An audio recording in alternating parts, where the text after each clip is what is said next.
Everybody in here yet?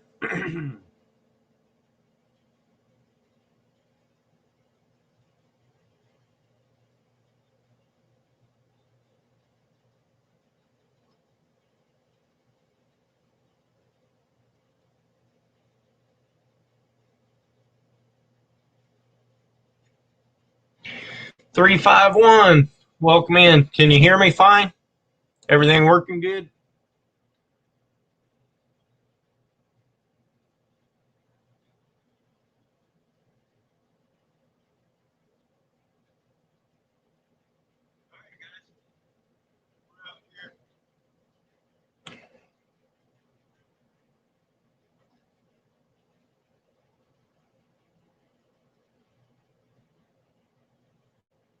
Can you hear me?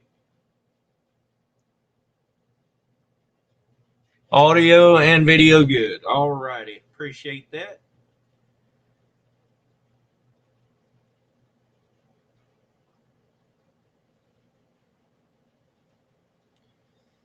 All right. I'm all set up here. You're the only one in here, 351, I think.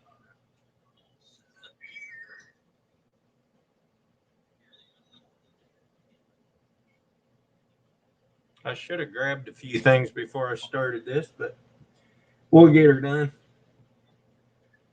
There, got two people in here now. That might be my other device here. I'm not sure.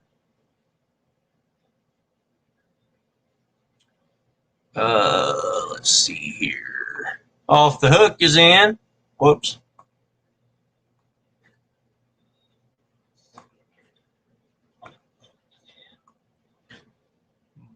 Bottom feeders hooked up is in here. Appreciate you stopping by. Can you? No, I don't want to block me. Why?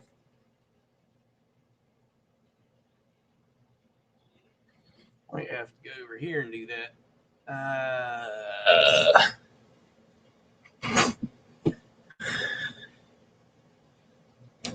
If somebody wants to come up, you may, as long as you are keep it PG.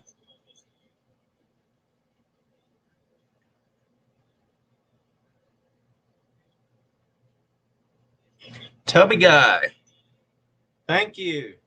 It was a great trip. That was a lot of fun. That was a lot of fun.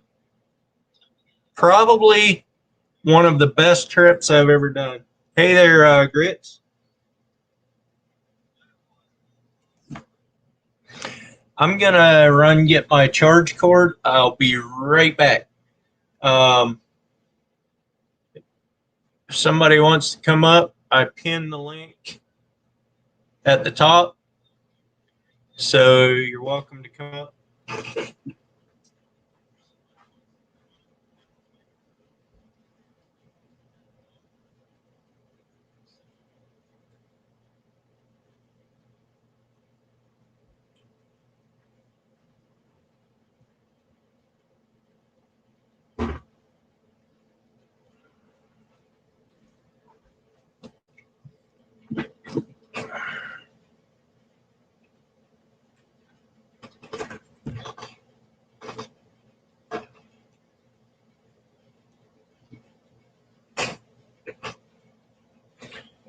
Okay, should be good to go.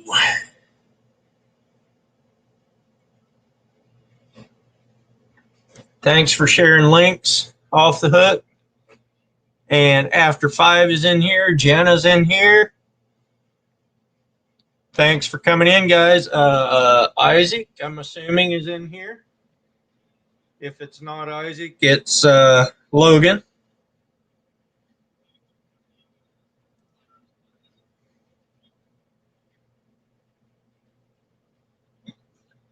Please hit the thumbs up button.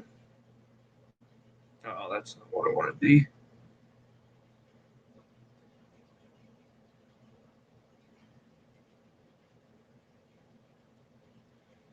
Wasn't sure if I was going to have anybody in my live tonight or not, because There's so many other people that are live tonight, but I appreciate y'all being here.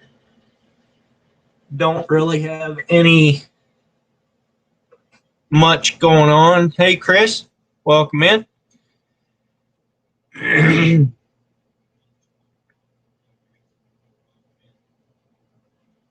the middle of editing an insane snowstorm we had. Oh, cool.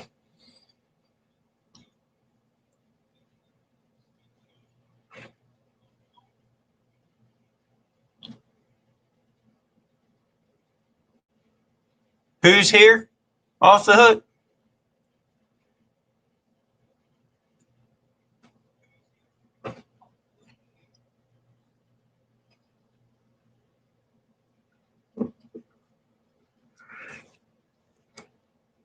All right, Tristan.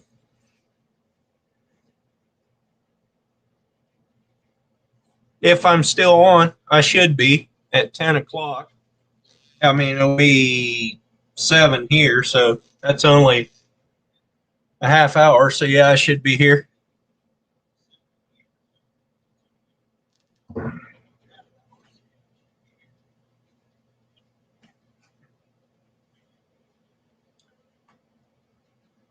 So I have my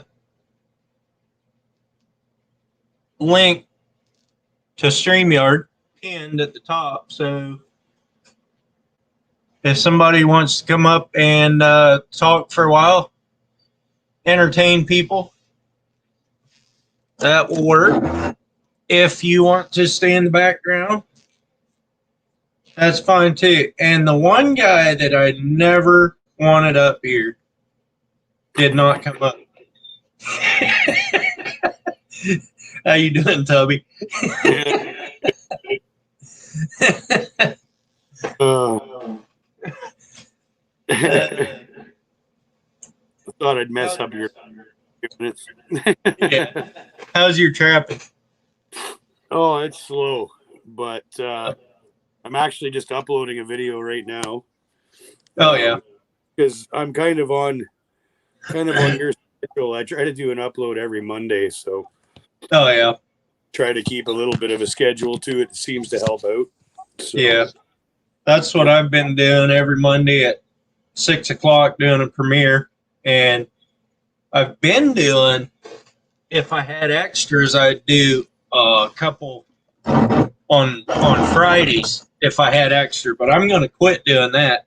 I have 3 or 4 extras right now, but I'm not going to be around this coming weekend, so that'll be one of them. And then we're headed into the slow season, so yeah, I'll just make sure I have one. And a couple of them are ones that I don't have to. I mean, it's one of them is melting lead again, making lures. So I don't have to post that one. You know, I mean, it's different than I normally post. So anyway, I enjoyed the last one. I mean, I try to do some of those DIY projects too, right? And yeah. seem to do well. Like everybody seems to enjoy them, and it is something. Hey, what's up, guys? How's it going, man? Good. Hey, what's all these 5 guys over here with something in their mouth in the chat? The red guys that you put up there. Oh, that was just saying, like, it's like a swear word without swearing.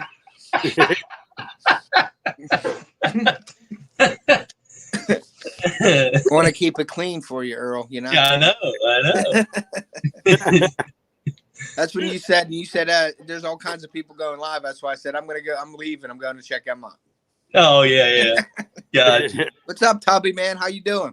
I'm doing good, man. Good. It is freezing here tonight. It's like 18 degrees. Yeah. Hey, nothing for Tubby. Yeah, minus 28 here. It's supposed to be, I'm not sure what that is in Fahrenheit. I got to learn that. Yeah. in the morning it's supposed to be minus 40 with the wind chill. So at minus 40, they're the same Fahrenheit and Celsius. Yeah. So either way, it's gonna be dang cold in the morning. Wow. What do you guys do like up there with your plumbing, man? Like what the heck? Like down here, we like open a cupboard for our plumbing so it don't freeze up. Like what do you do up there with like minus 40? Oh, just buckets. Mm-hmm. Yeah, that's crazy. Yeah, no, I mean when you grow up or you're building houses in this northern climate, you build them to withstand that kind of stuff, right? Everything's well insulated. Yeah. And it has to be, right? It's no different than if you're in an earthquake zone or you know what I mean? Like you build them to the weather, right? Yeah. Well, I'm sure the framing and everything's probably instead of like a 2x4 framing, it went like a 2x6 or 2x8 or put something thicker insulation in. Yeah. Yeah. And lots and lots. Yeah. Jenna says at 52, it's freezing here. Yeah. I just got back from Florida, so it was like 85 down there on Sunday. I just got back, so I'm just getting used to the Pittsburgh weather again. Yeah.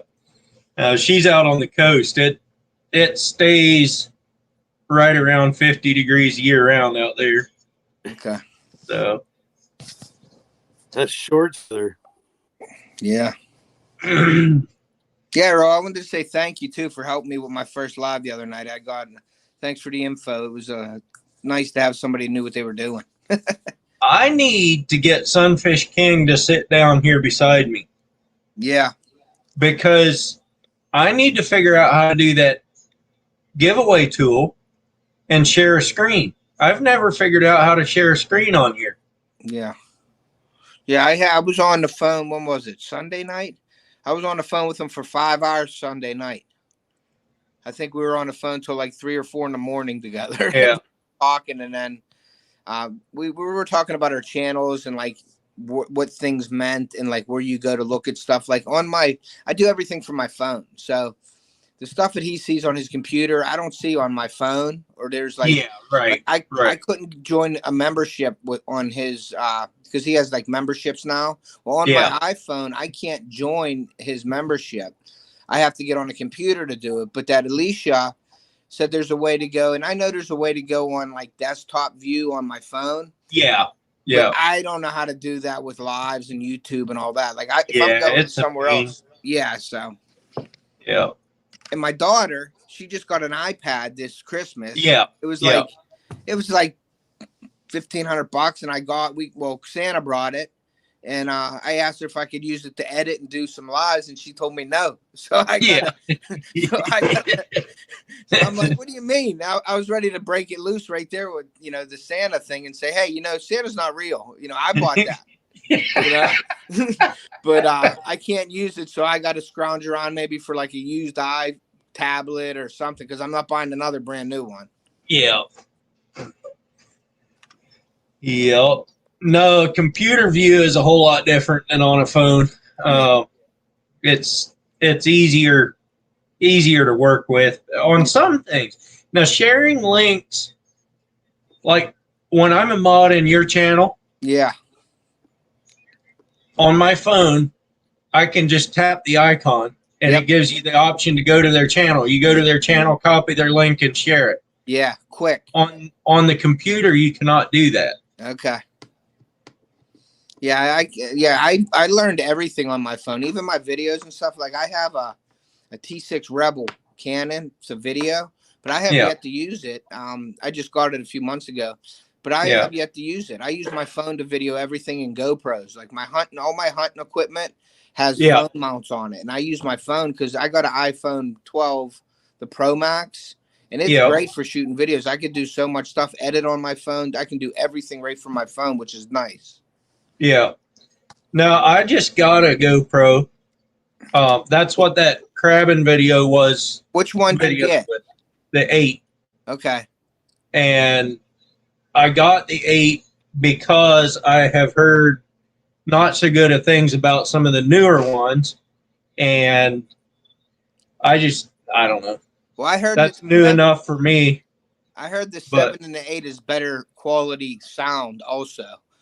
Well, yeah, that could be. And your sound was really good on your video, so That was, but I was a little worried about the wind. There was hardly any wind that day, so it turned out okay. yeah. But then there was another guy, you know him, Doc. Yeah, Coastal Fever. Yeah. Yeah. Coastal Fever. He said that he got some wind sock material, whatever. It's not really a wind sock, but it comes in little circles. He got it off of Amazon. And you take the 3M donuts and stick them on double-sided tape, stick them on over the mic, and then put that stuff on there so that the wind noise, it's more like one of those exterior mics with the sock on it. Yeah. Now, my GoPro is horrible with wind. Yeah, so if you do that, I bet it'd work pretty good because I never had an issue with his videos and wind, and he showed me the pieces that he put on there. You kind of have to custom cut them to fit around so it doesn't get in the GoPro view or whatever. But yeah, I got you. Do you have does it come with like a waterproof case, or is it the one that it is waterproof? Okay, because my GoPro is the old one, and you have to get a waterproof case to put over top of it. So that sort of makes the sound deaden a little bit, but I always use but the wind going through that case, you could hear it. It sounds like you're in a hurricane every time it's windy out. All right, everybody, go check out Tubby's video. It just dropped right now. Nice. I'll check it out after the live. I gotta check out Monica's too. I'm trying to get rid of people here. No, I'm not really. They're going to my channel. They'll be right back. Yeah, they'll be right back. Yeah, I need some watch hours. So all these guys that hang out here forever that's fine by me. Yeah, I'm surprised. I'm climbing, so that's good. I ran 3 of your playlists there the one night. And yeah, I'll run them again on the wife's not channel, but on her login, whatever her device. Yeah. Yeah. Hey Tubby, what kind of camera you use for your videos? Mostly just my iPhone. Yeah, that's what I mean. My iPhone is great for that. Now the 13 that came out, I got this plan with the iPhone 12 Pro Max, and I want the iPhone 13, but right now it's not worth me doing it. I got to wait like 3 more months, and then I can trade this in, and that way I can get my money's worth out of it. But if I trade this in now, you got to pay some outrageous price to get the 13, so I'm going to wait. I've got a really old GoPro that I use out with the kayaking videos and stuff. Yeah. Hunting videos. But I also got I think I've got 3 of them now, and they're just these little Vivitar action cameras. I think they're called a 757 HD or something. Uh-huh. Man, they're like $40 at Walmart. Yeah. And they do really good videos for what they are. I mean, they're not even like iPhone quality, but yeah. The one thing I do like about them over that old GoPro I've got, because I've got the old Session 5. Okay. So with the Sessions, they're like a little cube. Uh-huh. And there's no screen. So you have to hook it up to your phone. Okay. See what you're aimed at. Okay. And the trouble I have is, I guess it's old enough and the phone's new enough that the technology doesn't really jive. So it doesn't always. So like that one pike fishing video I did in this last summer. Uh-huh. When I was playing with the camera, I had no idea where that thing was aimed. Yeah, you got to get lucky. It alone, I would have been fine, but I didn't know that, and ended up screwing up the shot. But it doesn't matter. Like those little Vivitar. The other nice thing about them is they're $40. Yeah. If you drop it in the lake. Yeah. Oh well, you're out for it. Yeah, I'd like to get something like that for like another view on my boat, like clip it to my boat somewhere, like or on the hood or on the windshield or something, and get another view of it. Like I did a video last year of my son catching his biggest smallmouth, and I had my phone, but I had a GoPro on my head. I have a chest mount too, but I just think when you're fishing with the chest mount, all you see is the guy's reel in the hands. Yeah. You don't really see too much. So I got the head strap and I pinned it down so you could actually see the lure and see the hits. Well, when I did my son's, I split it from my iPhone and the GoPro. But the only thing was when editing it, you had to get the words and everything exactly on both of them for it to jive, or it looked like you were watching a Godzilla movie. You know what I mean? Yeah. So, like an old Godzilla movie where they talk, you know, but it ain't jiving with it, you know. So I had some trouble with doing that. So I probably won't ever do that again. But it was really cool when I did it. But I have trouble when I'm having my GoPro when I'm like doing frog fishing or something, and I'll get the frog, I'll get it all on video, but I get the hit.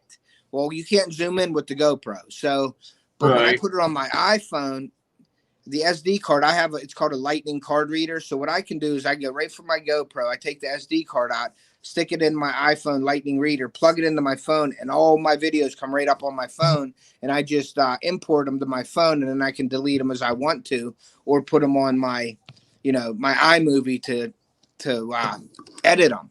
Well, when you zoom in, like when I zoom in on the hit, like when I try to get a close up of the fish hitting the frog or something, it pixelates so much because of that fisheye view with the GoPro. It's not made to zoom, so it doesn't look real good. So I can zoom in to a certain degree, and then I gotta stop because if I go any further, it just looks all fuzzy and blurry, which kind of stinks. But I heard that the Tacticams are really good, but I don't know if a Tacticam has an SD card or not. Yes, it does. Does it? That's what I'm using for my nutria hunts. Yeah. And that's the quieter part of the videos where you can actually, I mean, it's not all Tacticam. Okay. It will say down in the corner of the video that it's Tacticam because they put their watermark on it. But yeah, pay attention to that if you watch those videos. Okay. A lot of the shots are Tacticam, but Isaac had a question for you here on the screen, and then while you're reading that, anytime you add more than one camera, your edit time goes to about 3 times. Yeah. Yep. It's way harder to edit when you have more than one camera. Half the time you forget what's on each camera. See, and then you gotta, like you said, stop it at the right time and start with the next camera. And anyway, yeah, and then try it with 3 cameras. That's even more fun. Well, I want to do a third-person view, like in my tree stand for hunting. I want to mount it above me. Yeah, get that. But see, on my editing software, my iMovie, which is about as easy as you can get. If I can do it, anybody can do it. But I can use a green screen and put that in there. I can use a picture-in-picture and put it in there. So I could have that in the top corner with my regular video playing, but put that up in the top corner. Yeah. You got to synchronize it so it's looking at the same thing that I'm actually looking at, you know? And that's the difficult part, is synchronizing. I had an artist do it for me. I was getting hats and stuff made, and the company that was there, the girl was awesome, and she made me up a couple different logos. I used to have another logo with a fish instead off the hook in it with a hook and a fish, but I just got rid of it because I want to trademark my my logo. So I don't want to have to trademark 3 or 4 logos because it costs too much. So I'm just going with the one logo, which I think is pretty cool, the hook and then the antlers. And I like the blue and the silver look, so that's why I did that. But the lady did a really great job on it, and I was real happy with it. So I just got to get out there and get the TM put on it. So you remember I said I ordered stickers here a while back? Yeah. So I finally called them up today because I haven't gotten them yet. I didn't even remember when I got them, but I had put a note in there that I didn't want them to make them until I talked to them. Okay. And then I tried calling them, and they would never answer their phone. Who'd you get it from? Do you want to say who you got them from, or you don't want to say? I don't care. Vinyl Disorder down in California. Okay. So I finally got a hold of them today, and they're like, yeah, we're just waiting on a confirmation email from you. They sent the proofs back to me. Yeah. waiting for me to say, yeah, go ahead. Well, I never got that email. It went into junk. Yeah. And so I was like, well, what do you need from me? I mean, yeah, go ahead and make them. And he's like, well, you have to reply to that email before we can send them for production. I said, okay, email it to you. And I gave him my other email, and he sent it over, and it came right through. And I just replied to it and said, yeah, go for it. Okay. So they should be coming in the next 2 weeks. Okay. Got some new people in here, 217, Alvin and Valerie. Hey, Mark Lynn. J. Mark J. Larson's and Mark in here J. too. Yeah, that one. I just subscribed to Monica's channel on your video. I thought I was subscribed to her, and I looked, and I was sharing her out, and I wasn't subscribed to her. And I like art. I actually like art and stuff, so I subscribed to her channel, which was pretty cool. A lot of times, if you just click on their logo, it'll show that you're not subscribed to them. But then if you go to their channel, it will show that you are subscribed to them. Some of those that you think you are, and then you click on it and, oh, I'm not subscribed. Then if you go to their channel, it actually says that you are subscribed. So maybe you were, maybe you weren't. Yeah. Well, I subscribed again. Yeah. Cool. But yeah, how do you like that Tactic camera? Because I'm interested in, I want to get another camera soon here, whenever the wife lets me. But it's not mine. Okay. It's Alan's, but he has two of them, so he put one on his gun and one on my gun for nutria hunting. But I'm impressed with them. I mean, 80 yards away, you can see the nutria. I mean, it's not obviously not zoomed way in or anything, but you can see it just fine. It'll video in 4K. So, well, I know the new ones, those Tactic cams, you can do it like on your computer. You can make it zoom like 5 or 8 times or something. That Tactic cam. Well, you probably can, but I don't know. I don't know what the quality would be at that point. Okay. But I mean, you go back through the last few of my videos, that's got Tactic cam all through there. And even so, I'll have one here coming out probably next week. Okay. That's all night hunting. So it's flashlights and Tactic cam, and you can see. I mean, you can see. Okay, does Tactic cam is that a night vision thing too, or no? Not like Tactic. No, it's just a camera. Yeah, because I looked at them and it said you can zoom in if you want to. You know what I mean? And I've seen some videos with it zoomed in. It looks decent, but if you're shooting at 80 yards at them nutria without doing anything, it would be fine for me shooting deer at 20 to 30 yards. Yeah, definitely. And they make a really nice mount that goes under on the rail itself, and it comes out to the side on like a crossbow. And I want to get that mount if I get a Tactic cam. And it says that it's quiet and you can actually see it. The GoPro, you gotta set it so it don't beep and stuff like that. Right. Yeah. Hey, Freezer Bound, welcome in. Hey, Freezer Bound, what's up? And also, Game File just came back, so welcome in, guys. I appreciate you being here. Hey, Tom, any trouble with that when you're out there in cold weather doing anything with any of your cameras? Oh, yeah, it's a nightmare. Oh, is it? Oh, yeah, you've got cameras in your armpit, and it's like you just try, like the phone, this. I think the best advice I can give anybody is, I mean, I guess most guys would probably be one of the first things you get yourself, but one of those like portable power packs. Yeah, I have one of them. Yeah, so I kind of keep one of them with me in the cold weather. Then you can keep jacking. You mean one of these? Yeah, exactly. Right. Like I'm charging my phone right now. Yeah, I have one of them. It's in my backpack all the time. Yeah. No, I got that for Christmas last year, and I use it all the time just for this kind of stuff. So. Yeah, it's awesome. I like using them too. Yeah, at least you can't smell through the camera then, Tubby. Pardon me? I said, at least you can't smell through the camera if you have them under your armpits. You wouldn't want to for him. He's an old woodsman out there, you know. Not fair, Earl. What?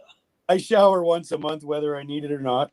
It's too Yeah. cold to shower up there, man. It's too cold. You only shower when you fall through the ice, right? And it's too thick to fall through the ice most of the time. Yeah, you got 48 inches ice on the lakes. Yeah, but I'm thinking about it. I'm thinking maybe going with it since I already have a GoPro and it's okay quality. But I think I Freezer might bound. pack the cam. Freezer bound. I would love to get that mount for you guys to see through the scope, because you would see that. I don't know why I'm missing those nutrients. That just bugs me so bad. We're on live, or I tell you why. I know why. It's because I'm pulling off. But anyway, just Saturday, I went out again, and I got 2 of them that were probably 70, 75 yards away. So, What gun are you using? 17 HMR. Okay. But it's just, I hadn't hunted for 2 months, and that's all it took to just get off just a little bit. I mean, now I'm back at it, and I can hit them a little better again. Yeah, my dad has a 17 HMR. He shoots it when it's windy out. It's tough to group them pretty decent. Yeah. When it's And a lot of those, the first couple of days I hunted, I was shooting into the wind, and it was probably between 15 and 20 mile an hour winds. Yeah. So if I'm shooting into the wind, that'll lift the bullet, right? I think either one, lift it, drop it. Yeah, it depends, I guess. I was always shooting over them, though. Mm-hmm. I shot right over top of so many of them. Yeah, but they're I guess that made them 17s are a little touchy when you got any wind or crosswind, you know. Yeah, it was straight into the wind, but yeah. Yeah, I guess so. Yeah, I would raise it again, I guess. Well, factory, right? So lifting it kind of makes sense. Like, I think so. Yeah, going faster, I guess, because of the wind behind it, it would go up. Yeah, that. So I went and I got a new tripod that'll reach. That's like 7 feet tall. I don't know if I saw it on one of your lives. Yeah. So that thing makes it look like I missed those nutria by a mile, because I'm squatting down using one of the legs of the tripod as a rest when I shoot. So I'm about 4 feet below the camera. So that camera angle is so it like raises that. Everything up. Yeah. Yeah. And that bullet's hitting way out past the nutria. So it looks like I shot way over top. Yeah. I'm actually only missing them by about a half an inch. Okay. I mean, some of those I had to have taken some hair off of them. Yeah. But anyway. Who else is in here? Dee Dee's Fin Den. I don't know if I've ever seen them in my lives before or not. Dee Dee's, welcome in. I'm gonna make sure I'm subscribed to them. Share their link out. Yes, I am subscribed to them. So I thought I had seen their channel before, at least.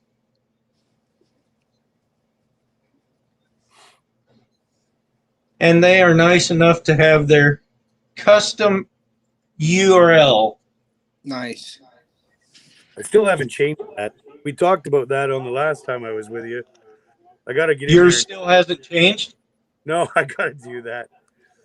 It's not hard, Tubby. On mine, I did all mine from my phone. It's not hard. Can you tap? Hey, Backlash is here.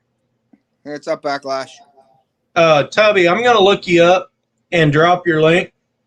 It may be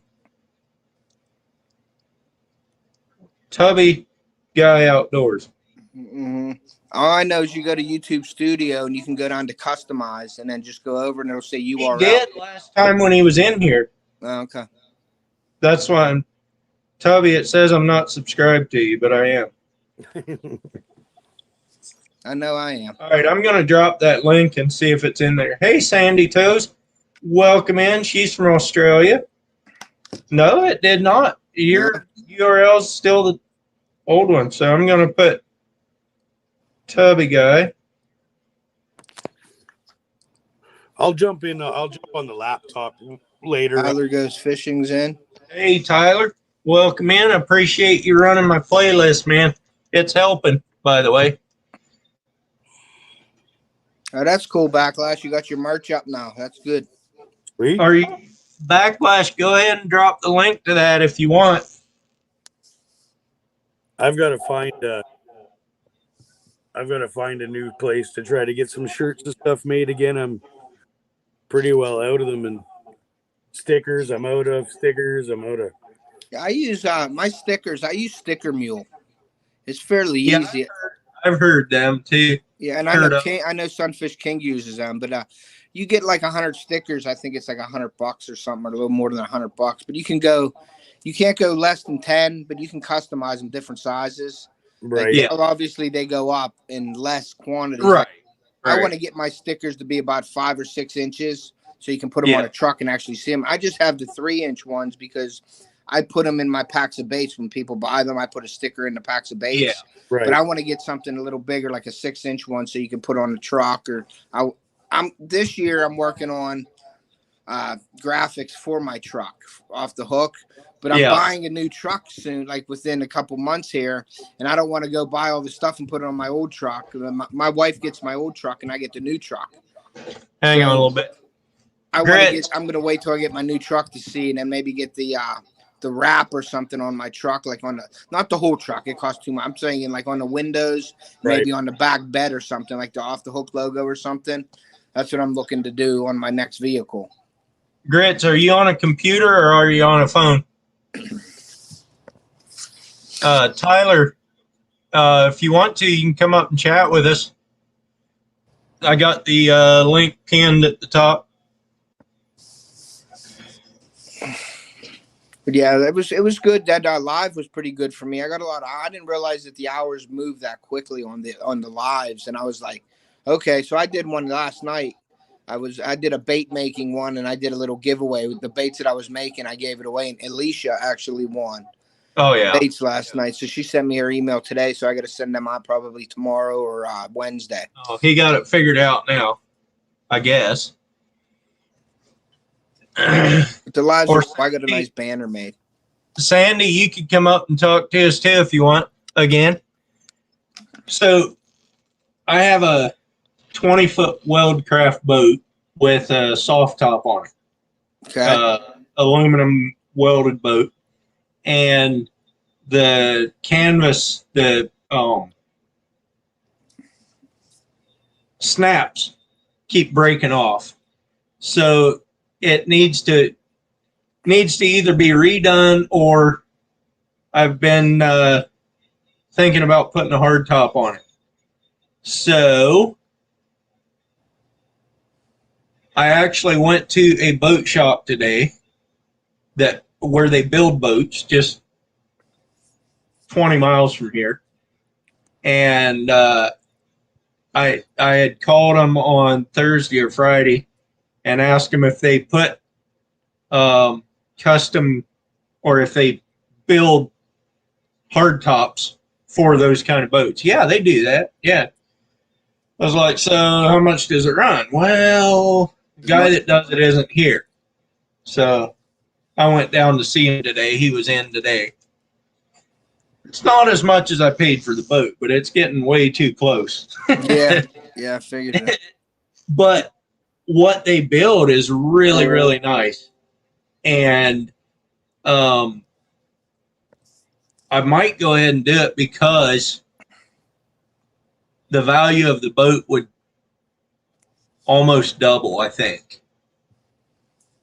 because of the hard top. Yeah. You never, ever have to mess with it again, ever. Yeah. And I pull it an hour and a half to the coast every time I go out there, and an hour and a half back. The whole time the thing's sitting there shaking, snapping snaps off. You can't fold it down or anything? Yeah, you can, but that's a pain. You got to unsnap it all, which is working the snaps again. Yeah. Yeah, and anyway. I don't know. I might just have to bite the bullet and go ahead and get it done. But get some of that metal that you bend up. Put that on the top. it'd be too heavy. Okay. You already think of that? Try?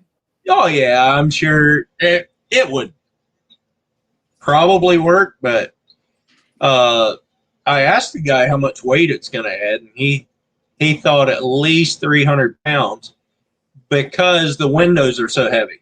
Not because the roof is going to be heavy, but yeah. They put, let me see if I can get a picture up here. Do they have like a shatterproof Lexan or something they use or anything like that special? I'm sure it is, but so that's what, let me see if I can find one with a good window in it right here.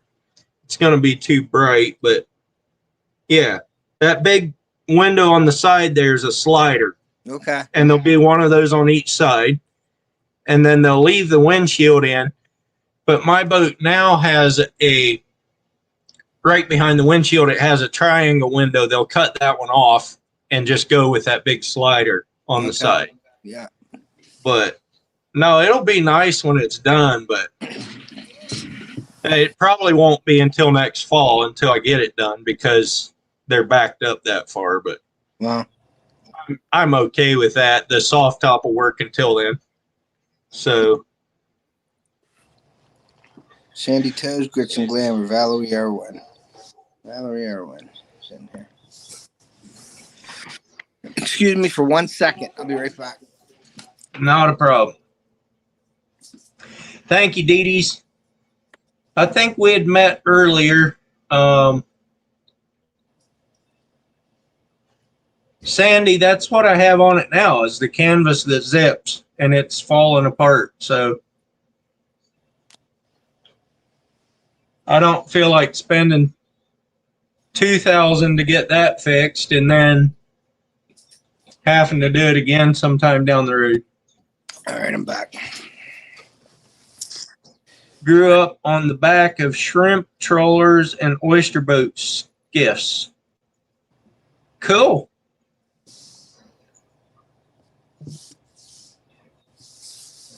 Yeah, if any of you mods want to drop some links, that'd be good so these guys can hook up with all these peoples.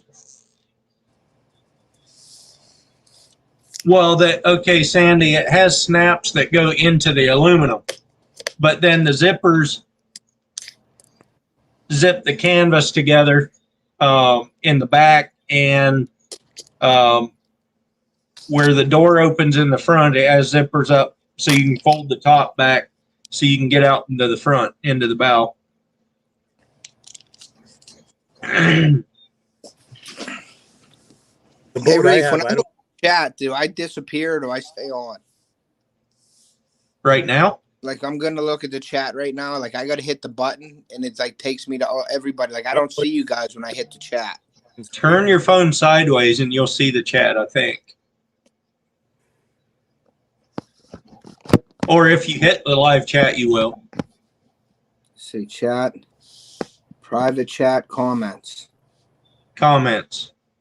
Yeah, I'm in comments, but I don't see them when I turn my phone sideways. Are they on the side? Nope, it just says you're in the show. Everyone can see and hear you, but I can't see any of the... Did you share the chats? Like, so I can. I mean... I'm just saying, not you like doing that. I mean, when you made the stream up, did you hit the... people could see the... Like, I think there's a button in there that, like, if you have anybody up, that they could look at them also. I think... I have no idea. All right, yeah. Oh, it just went to... Did you just switch it around? Yeah. Okay. I did. All right. Hey, collecting with Cool. Think you're a new guy. Welcome in. Somebody could share his link, or I can maybe. Hey, Earl, when you do that, when you get on your live stream here, you just go to your YouTube channel on your phone and do it, and you can... Yeah. You go to your live stream on your phone, right? Well, I'm streaming from my computer. Okay, and then you go on And your then phone I'm to sharing watch links. I'm sharing links from my phone. But I'm saying is your phone has the live on it also, so you're just Yeah. sharing links to that, like a viewer. Yep. You're like a viewer on your phone. Right. Correct? Okay. Exactly. I just Yep. wanted to make sure. Okay. Yep. Yeah, I'm still new to all this, so I'll be asking questions. So if No, I have it's too many of them, just it's tell me fine. to stop. Collecting.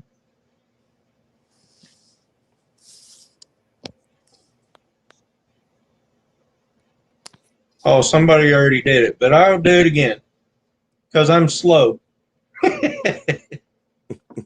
Valerie is on point, man. She's a good mod.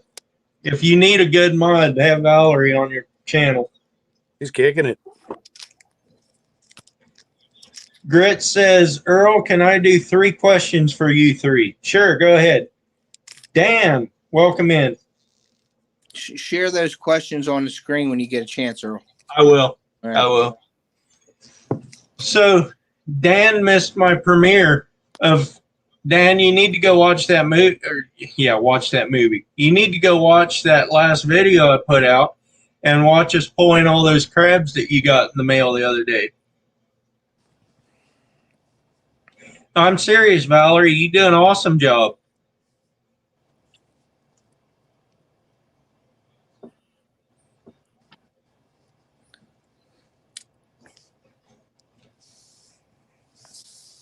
I shipped 2 Daniels, a bunch of those crabs that we caught in that last video. Did you really? Daniel from Living MN Outdoors. Yeah. Him and Rachel had never eaten crab before in their life. So I shipped them some, and Danimals Creations and Adventures, I shipped him some. And I shelled them all out and vacuum sealed them. And my 2 thumbs were so sore. I mean, I could barely touch those things after that. I was almost done shelling out the crabs, and my neighbor called me. And I said, how many crabs do you want? He goes, I'll take some crabs. He said, how many do you have? I said, well, I got all but 2 of them shelled. He said, I'll take 2 of them. I said, all righty, I'll be right over. I have to shell the last 2. That's funny. Yeah, I love crab, man. We just had a little yesterday. We just made a little bit of a crab boil at home in a pot. And my Disney videos that are coming out, you're gonna see me using the can cooker with them. Yep. And that's great. That is awesome for like a boil. But we had leftovers, and we had some frozen lobster tails. We had shrimp and stuff like that. So I threw the potatoes and everything in there, and I put everything in there, and I did a little boil yesterday. It was dynamite. And then we cooked some filet mignons that we had left over too. Oh, yeah. Dan, you can come up if you want.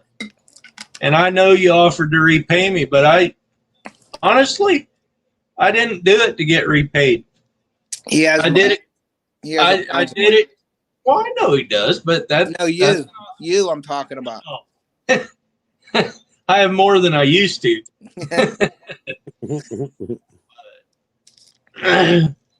Oh, first question is up. My bad. Right here.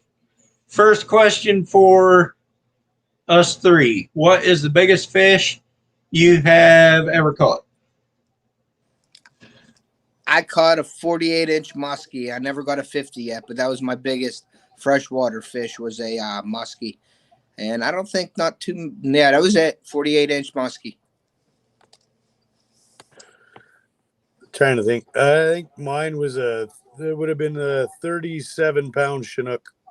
Nice. That's a big Chinook. Probably the biggest one I ever caught was that 10-pound cabezon, or else, I mean, I probably caught a 10-pound coho this year. I don't know. That's ocean fish. And then freshwater fish, probably a 5-pound bass. Mm-hmm. I've caught a 12-pound walleye. But I don't know that I've ever caught a walleye. It was a 12-pound walleye in Lake Erie. We were trolling, and I caught a thunderstick, and I'll never forget that. It was a citation fish. What PA does is give you a little plaque, and they say, you get a fish. and they give you an award for it. It was like 12-3 or something like that. It was a big walleye. Welcome in Fishing the Dot. I want to catch a rooster fish when I go. That's one of my fish that I want on the bucket list. I love rooster fish. Yeah, rooster fish. What's that? Just a rooster fish. No, it's a fish. It looks like it's got feathers on the top of it. It's cool. It's really cool looking. Yeah, it's that's one of my bucket list fish there. I want to get a 50-inch muskie, and I'll get it mounted, but I won't kill it. I'll get a replica made of the muskie, and then I'd like to catch a rooster fish. And this year, I think when I go to Florida next time we go to Florida, my kids want to go out and they want to mahi. They want to catch some dolphins, so they like that. Oh yeah. So we're gonna go do that out of Stewart, Florida next year. Daniel, at least I didn't say anything. I was thinking it, but what did he say? You got to see what I see it. He's always making some crazy comments. I know. That's why I don't let him up on my panel. Well, that, and I don't like him much.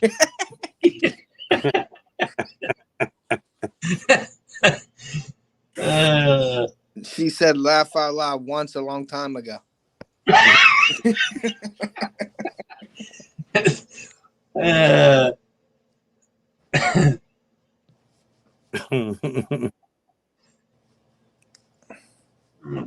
might have to take. Hey, Earl, who asked the question? Grits and Glamour. Okay. Yeah. All right. Can mods pin questions? I don't know. Oh, here.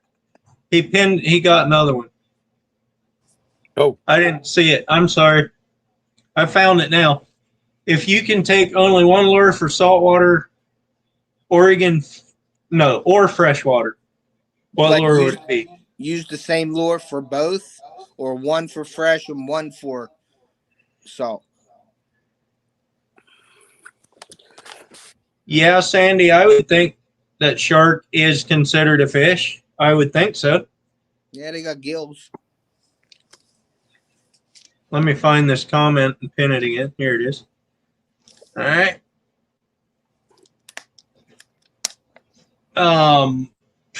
For freshwater, I'd take the whopper plopper. For saltwater, probably just a 3 or 4 ounce jig with a swim tail on it, paddle tail. Okay. Tubby, you want to go next? Yeah, sure. Never really fished saltwater, so kind of useless there. But as far as freshwater goes, if I could only bring one lure with me, and assuming we're talking about like just kind of best overall, probably like a silver and blue Clio. Okay. It's like a spoon. Yep. Yeah. So he's saying one lure period. Okay. Just for both. So I would probably have to go with the 3 or 4 ounce jig with a swim paddle tail for both. Because I know that's going to work in saltwater. I don't know. It'd work for bass in freshwater, but be a little heavy. You can make it work.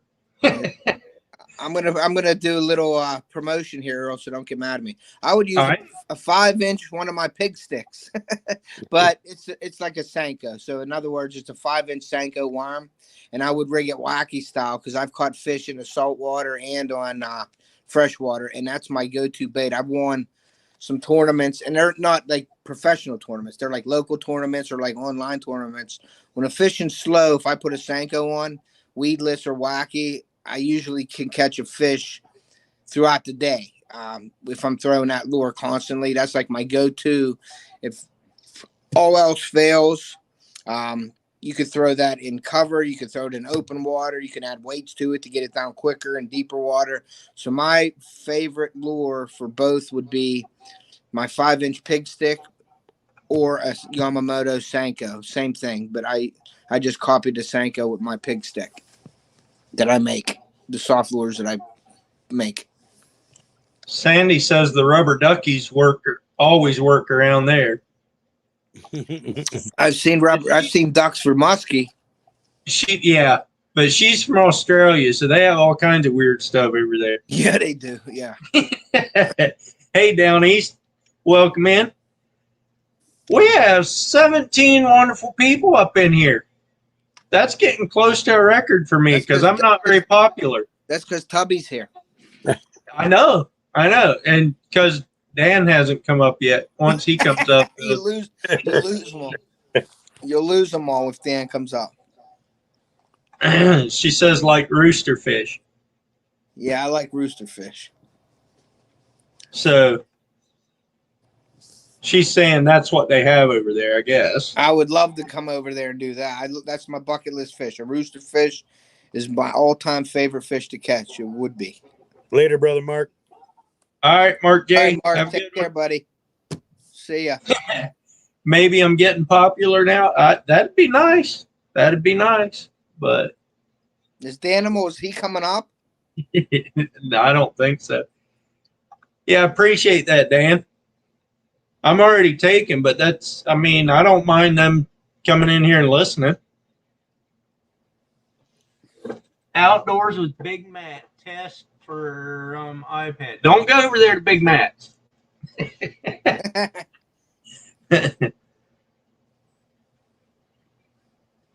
Yeah, he said he might come up after dinner. So yep. He's probably eating crab. Thank you, Valerie, for sharing my channel. I was just going to say the same thing. Thanks, Valerie. What panel? Why can't mods pin questions?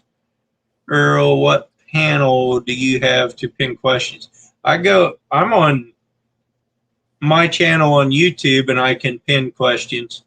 I don't think you can pin. I didn't think you could pin. No, you can't. You can't if you're a mod.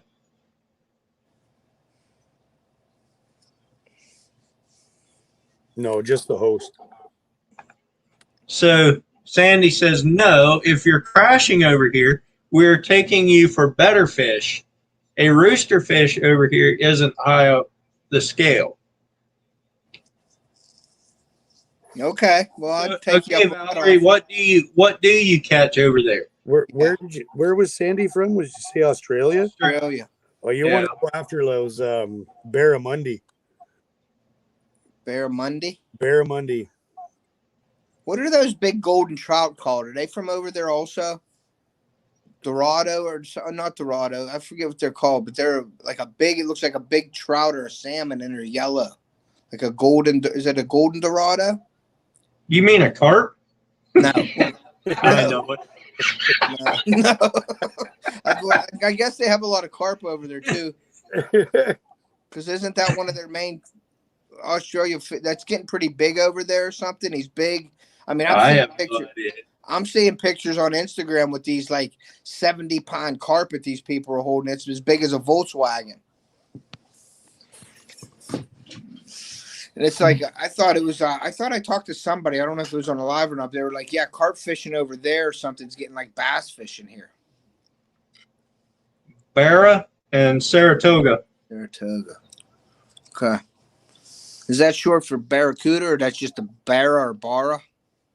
I think that's short for barramundi. Barramundi, okay. Yeah. That's huge. Okay. Yeah, they're cool. Yeah. I mean, I've never personally caught one, but sometimes they fish for kangaroos over there. I've seen them fight kangaroos over there. I don't know.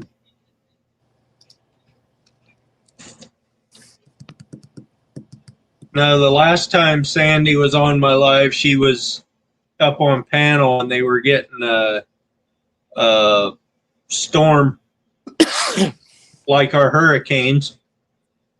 It wasn't right there, but they were getting wind from it. I forget. How fast were those winds over there that day? I think you said 60 kilometers, I think. Which is what, 45 mile an hour or something?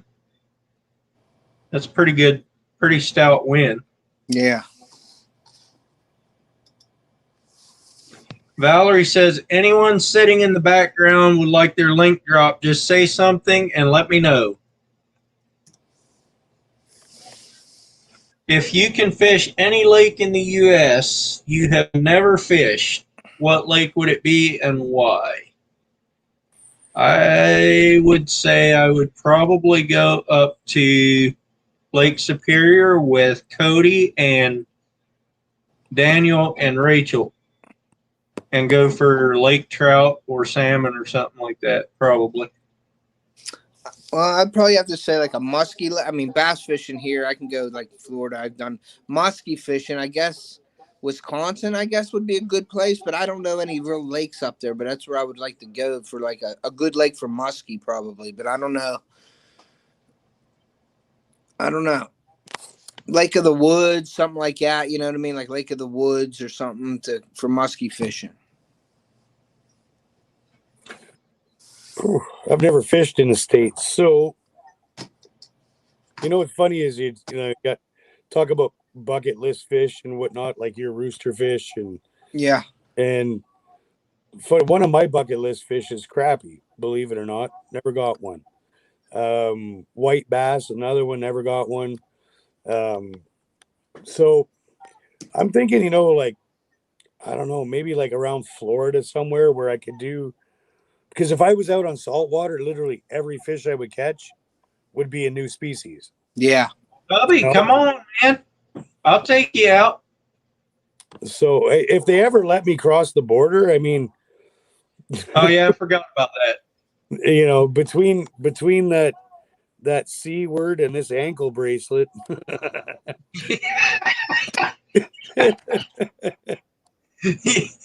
yeah.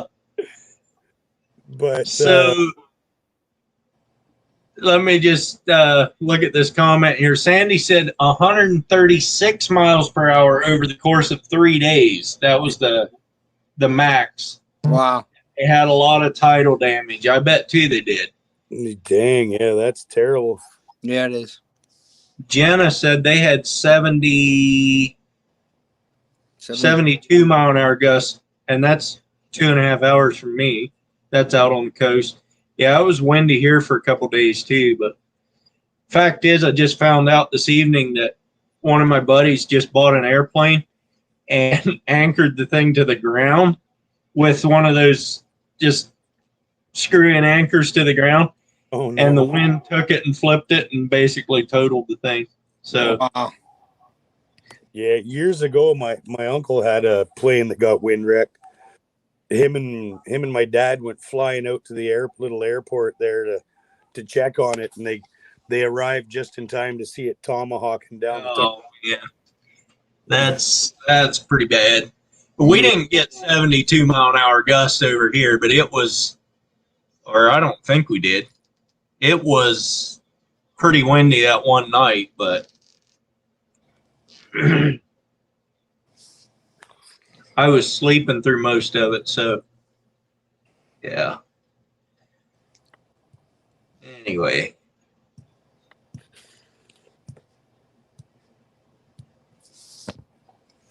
Yeah, that's probably not a real cheap thing to lose, but I don't know how much he paid for it. It was just a little two-place, so it wasn't a real expensive one. But I guess he had insurance on it.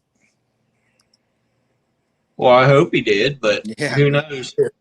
I think he had just got it. I mean, like not very long ago. Wow. Probably had never flown the thing. Jeepers. He said, Grit says they got 50 mile an hour gusts in southwest Washington coast. That's on the coast, though. Yeah, I bet too, Jenna. 72 mile an hour gust in an RV. Yeah, go ahead, Grits. Keep us going up here.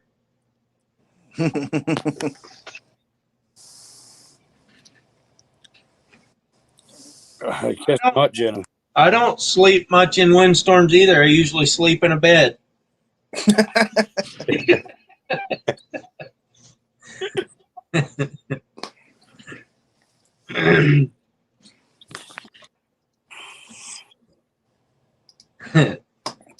Jenna's living on the danger side. Yeah, exactly.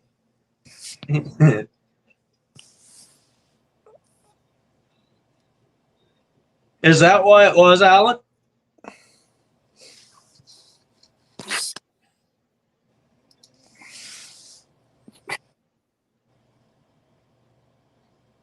How's all because his uncle wouldn't let him park his plane in the hangar.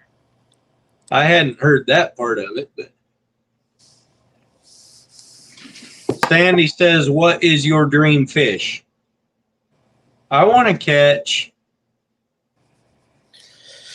this next year. I want to catch a halibut. I've never caught one. Welcome in, Joy and Scott Swift. Welcome in. Hey, Joy and Scott. Joy, Scott, thanks for coming in. Grits and Glamour has given us all kinds of questions to answer up here on the panel.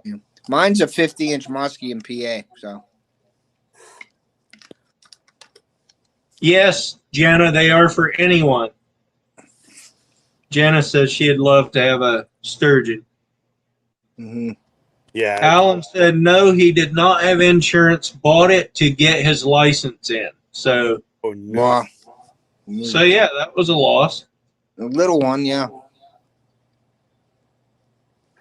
I'm with Crazy. I'd love to get over to like the Fraser River and catch one of those mammoth sturgeon. Oh, they have some big ones up there too. Firebird, welcome in. Hey, what's up, Firebird? I'd like to spear, like, you know how they do them sturgeon day? I've seen some videos where people spear them. Yeah, you won't do that in Oregon. Yeah, you won't do that in the Fraser either. I think that was Wisconsin. They had I think that's it. Is Wisconsin. They cut it out, and it's funny because they dropped down like 2 pieces of white vinyl in the X form so they could see the fish in the water coming across there, and then they spear them. I thought that was pretty cool. Lake Winnebago, maybe. I can't remember. I don't know if you guys ever watch that Hunting Public. I know who you're talking about. I don't watch it much, but Yeah, that Jake from Hunting Public, he goes up to his family, and I think it is Wisconsin, Tubby, and they do that every year. It's like a big thing. Now they don't get monsters, but it's like a big ritual for them to go up there, and there's people up there, and they're doing that on the lake. It's pretty cool. Yeah, and they're like allowed like one, or it's like one per person or something. Yeah, I've seen the like it's a whole thing. Yeah, like an event. Yeah. So Sandy and Jenna said a marlin.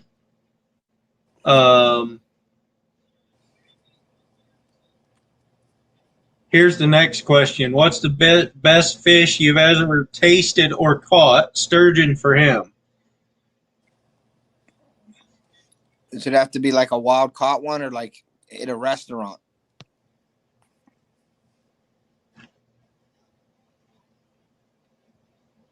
He says that you've ever tasted or caught. Well, the best one that I've caught and tasted was probably a walleye. It was my best tasting fish. Whoops, wrong. He says anything. Yeah. Walleye was probably my best tasting fish that I caught. Well, I can't get the right comment up here to save my life. But there it is. I'm not a real big fish eater anyway. I mean, I catch and release a lot of stuff. I don't fish for food or anything, but cod's really good for me. Like I'll eat cod. Flounder's okay, and but probably walleye in the Great Lakes here and like around PA. If you catch a walleye, they usually shore lunch them or deep fry them. So that's probably the best tasting fish that I've caught. But cod's probably the top ranking one of all. I eat all the time. If I do eat a fish, it's going to be a cod. I haven't either, Dan, but I've heard walleye's really good. That is Off the Hook Outdoors, Scott. I I really like the bottom fish out here, the sea bass, lingcod, cabezon. Those all taste pretty much the same. But you can't overcook the stuff, and that's probably with any fish. But that's a problem that a lot of people do, is they'll overcook it. You barely want the stuff to get done before you take it out of the pan. It'll continue to cook the rest of the way. Gotcha. Yeah, fish is hard to cook. You know, if you have a light fish or something, it's really hard, real easy to overcook fish, you know? Yeah, and I don't like breaded fish. So I throw it in the frying pan, blacken it, and I mean, just barely get it done. Pull it out, and it's awesome. But there again, I haven't eaten. I mean, I've eaten salmon. Salmon's good too, but I'm not crazy about salmon. I mean, tuna is good for me. I'm not talking tuna in a can. I'm talking right. I know what you're talking steaks about. are real good blackened. I like that, you know. Yeah. Like on a grill. Grits, you can't even taste the fish at that point. All you're tasting is the bread. Yeah, breaded fish is like. I put Old Bay and lemon pepper on mine. Hey, and that's Scott, about it. Yeah, for me it's trout. I grew up fishing and eating trout. Trout. Trout's good. Trout's good. Trout's good, but you got to play with it a lot. It's bony for me. You know, when I catch trout, we used to bake them with some lemon in them and butter, and then just peel the skin off and pick at them. But there's so many little bones in them; it's tough. We always just simple, just flour, salt, fry them. Yeah. Now, when I go to West Virginia, we'll go down there. We'll fish the lower branch of the upper Potomac River, if you can understand that. And we get a cabin. There's like 20 of us that go down. We haven't went in the last 2 years, but usually it was every year we'd go down there.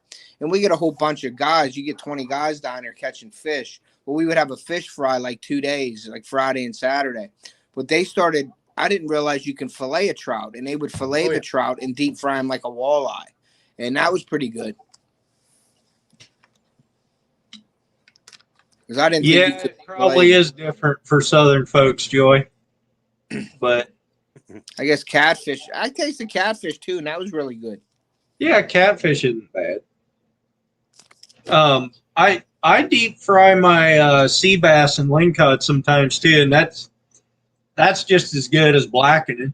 But for me and my wife, it's not worth getting a pan of grease hot for just us two. Yeah, for that amount of fish. But the seasoning, I probably agree with you, and I haven't even eaten walleye that I know of. But salmon is okay, but you get tired of it because it's so rich. Mm-hmm.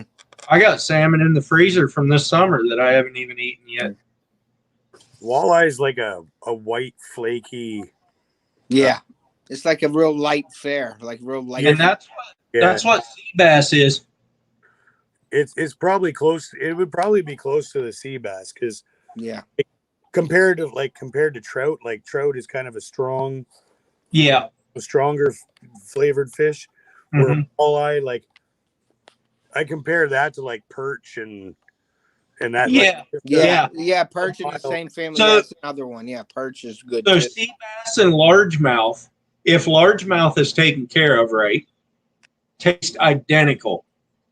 I couldn't tell a bit of difference between. Now, here's a story. I was fishing a tournament up on a local lake, and we were fishing a spring tournament, and we were catching bass. And a guy that I was rooming with, we had like 4 of us got like a cabin or something, and they were on a different team, and we knew them, and they were in there, and they kept the bass, and they brought it in, and because my buddy was like, I ain't eating no bass, and they're like, eat this bass and taste this. So they cooked it, and it was cold water, it was seasoned with cold water. Yeah.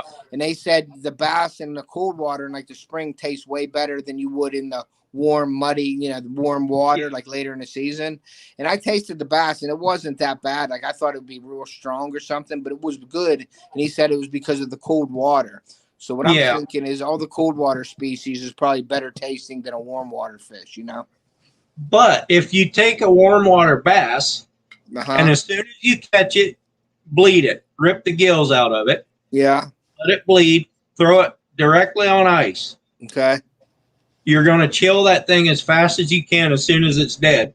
Yeah. And it'll be fine. Yeah. There's nothing wrong with it.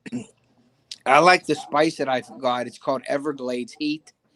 Man, that is a great spice to put on. I put it on anything, but putting it on fish, it's like not as much as like a blackened seasoning, but it's just got a really good flavor to it. I put it on French fries and everything. It's really good. It's called Everglades Heat. Yeah, I've heard of it.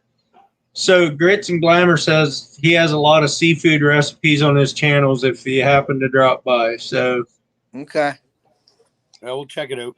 Yeah, I'm subscribed to him. So Scott Swift says that bass have worms. Yes, they do, but they're easy to pick out, and you don't have to pick them out as long as you cook it.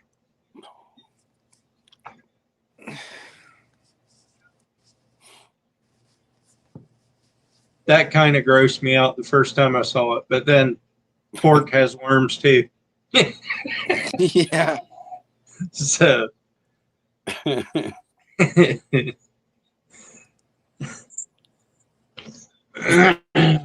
Poor Jenna. That's the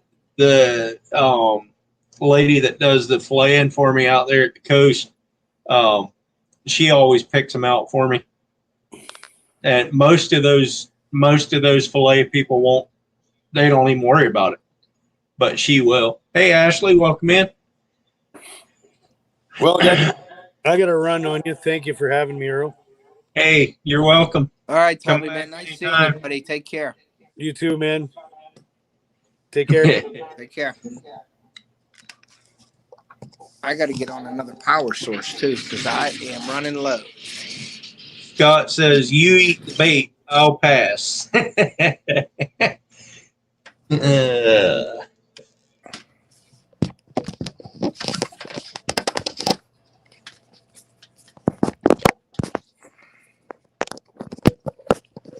There we go.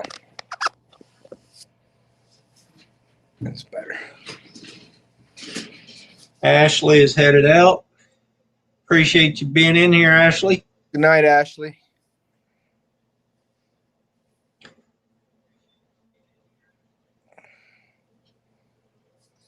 Joy, are you from Texas or where? I think.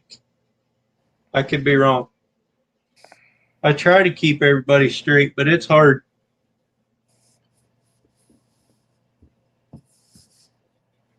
Sandy Toes, funniest one that got away.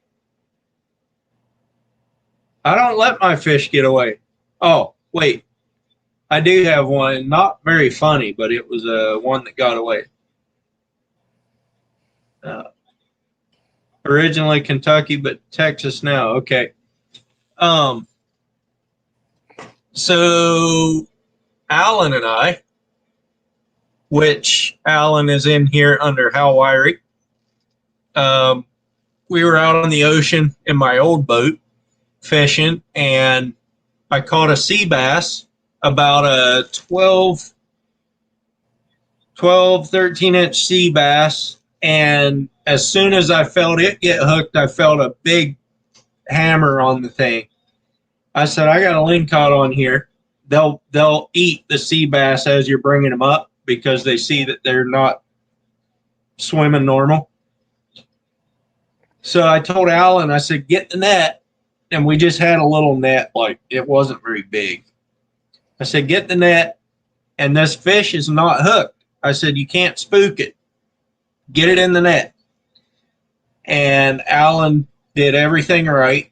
No fault of his at all, but that fish did not fit in the net. And as soon as the net hit it, that thing flopped back out and took off. That's the biggest lingcod I've ever seen. But I told people for a long time it was at least a 36-inch fish. And one day I was telling that, and the guy at work pulled out his tape and held out 36 inches and said, so it was about that big. I said, that ain't 36 inches. He goes, yeah, it is. I said, well, it was a lot bigger than that then. I don't know how big that fish was, but it was big.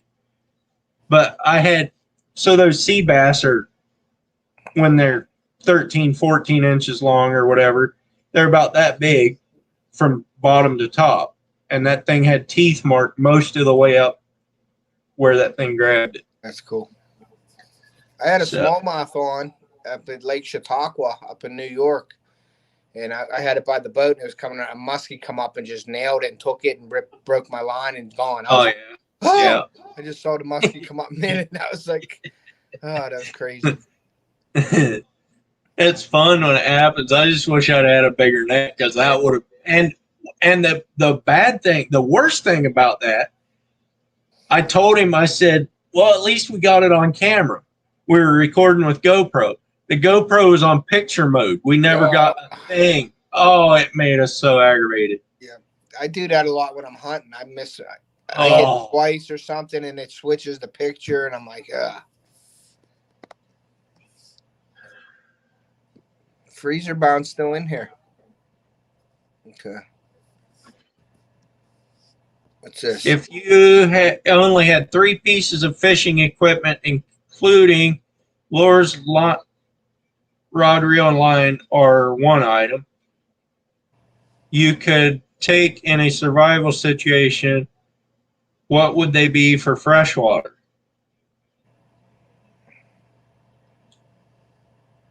Well, you mean the rods, like? The rod, reel, and line are one item. I would take a rod, reel, and line, and a hook, and probably 2 hooks. I can find bait. I would probably take the rod, reel, and line as one item, so that would be one. I would take you would have to have a hook, because a rod and reel wouldn't really do much unless you made a hook somehow. And I would probably take that and a fire starter. But if I didn't have to take the hook, then I would have taken a knife and a fire starter with the rod. But you got to take a hook. Yeah, hey, Slager Outdoors is in here. Hey. Welcome in. They're from cold country. What's the temperature? Is that how you pronounce it? Slager? Yeah, I think so. They never get mad at me for calling them that anyway. Okay. What's the temperature up there? They're in northern Alberta. They were breaking last week, or when I think it was last week, they were breaking low temperature records.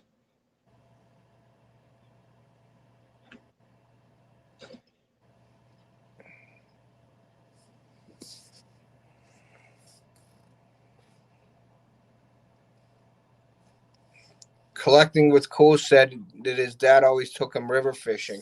I have a lot of rivers in PA here, and I do not like to river fish. I've fished a couple of tournaments on the river, and I don't like the river too much. I'm a lake guy.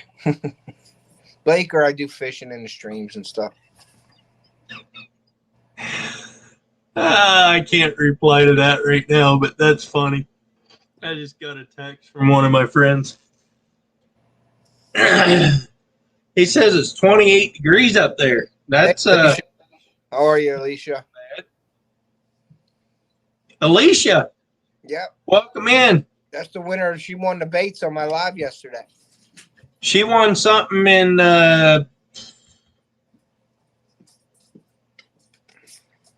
whose was it, Alicia? I was on there. I forget whose it was. I mean, I know the face, but I can't think of his name. Matt with Backwoods Barbarian. Oh, yeah. Is that Matt? I think it's Matt. From Ohio? From Backwoods? Yeah. I don't think he's from Ohio. Not Barbarian. Backwoods Misfit. Oh, okay, yeah. That one. Yeah.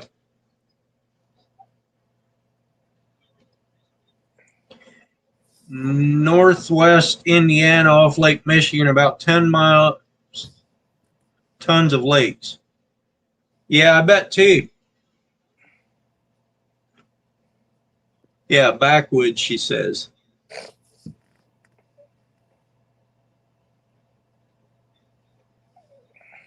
The amount of times Dad has pushed me off the boat when I've outfished him, outfitted him, outfished him, I think is what she was trying to say. I'm putting words in her mouth.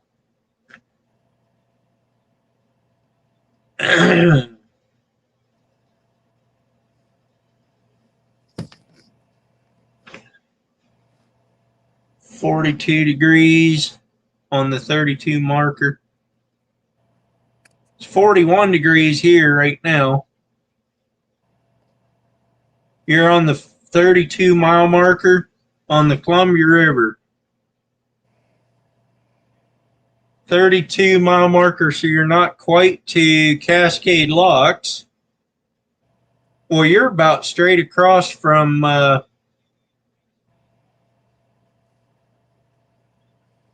Multnomah Falls. It's 19 degrees here. Yes, Alicia, it's mindset. You're right. Backwoods mindset. There's also, isn't there also a backwoods misfit? I could be wrong. I might just not be able to read. Oh, yeah, you're way before Portland. Come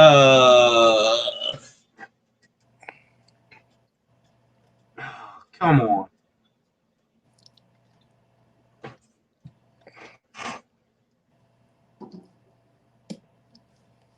I seen Freezer Bond said he has an extra stand up. I don't know what that means, like deer stand or Probably. Sounds closer to Astoria. No, because, well, if he's on 14, I think that mile marker starts at Portland. If I'm not wrong, if I'm at I-5, if I'm not mistaken, but you might be right. oh, okay, I get it. Way before the locks. Yeah, I'm done in PA though. I just have my Ohio license now. So, Skamakawa. but I'd take you up on the offer next year. I think Freezer Pond's from PA. He's up above. He's north of me. But I got my PA deer already. So, Joy in said Ohio, I hit that nice 13 point, didn't get it. But my buddy, I passed up that 9 in my video, and my buddy's wife shot it this past weekend. It's pretty nice deer. Oh, cool. Yeah. Cool. Evans Family Adventures, welcome in. Yeah, he's in Clarion. Joy said she lived in Cascade Locks and her kids lived in Portland. I'm sorry. Oh. Cascade Locks would be okay. I don't have much for Portland, but.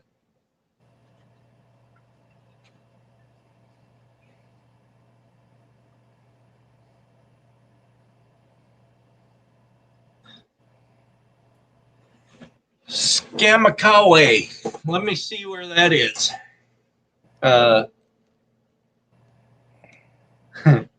Jenna feels the same about Portland. I think a lot of Oregonians do, be honest with you. Mud Duggar Fishing. Duggar Fishing in the house. Welcome in. Next question. I'm still trying to look up this Skamakawa. Skamokawa.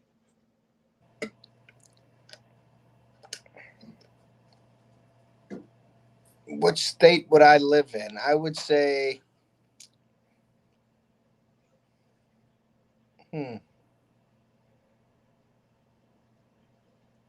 Oh, yeah, you are up by Astoria. I would probably live in either Montana to hunt the Milk River, or Iowa, or Texas. And I don't know what my favorite one would be. I would say probably Texas. They got some big deer. The racks are big down there, but the deer ain't real big. But I would probably say Iowa. And that's just for hunting. But the Milk River is really close to, really close second for me. So I would say Iowa. For me, I have no idea other than I like Oregon, the landscape of Oregon, but I like the, hey, Ryan Slager, welcome in. I like the culture of back east because that's where I grew up, but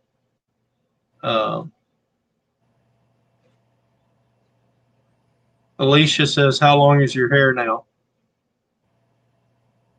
Who, mine? Yeah, yours. I don't know if I'd live in Alaska or not because I've never been there. So Sandy says, what U.S. states have ice fishing?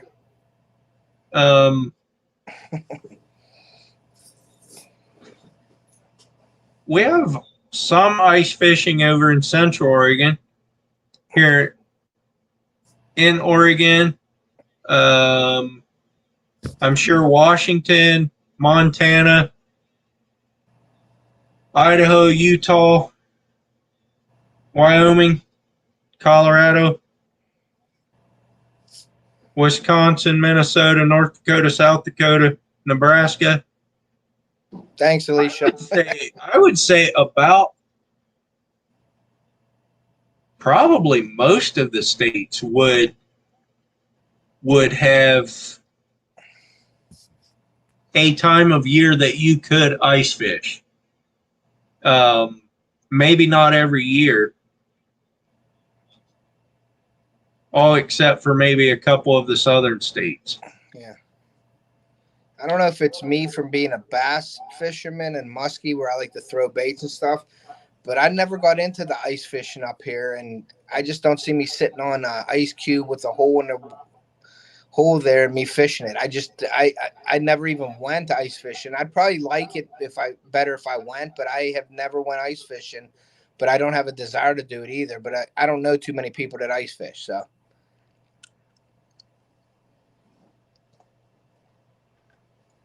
I would go, but I just have never had the desire to go, but I would do it if somebody knew what they were doing. Yeah, if you go up with Daniel and Rachel, they know what they're doing. They catch fish all the time. But grits, if I had to pick a state,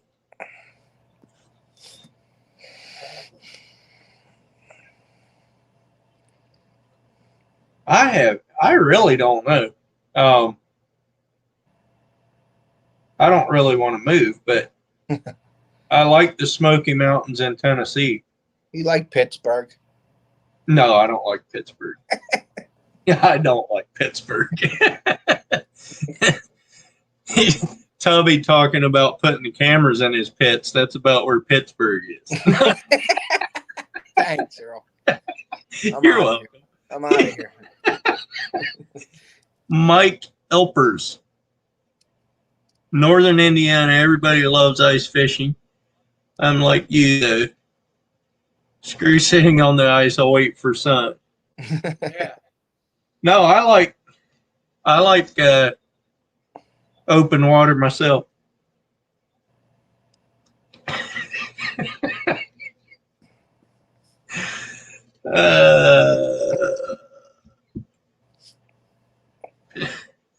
Where's the troll?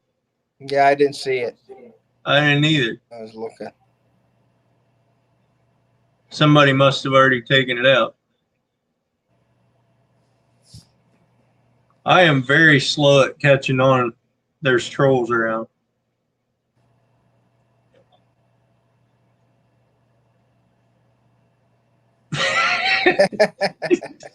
So smart, Jana.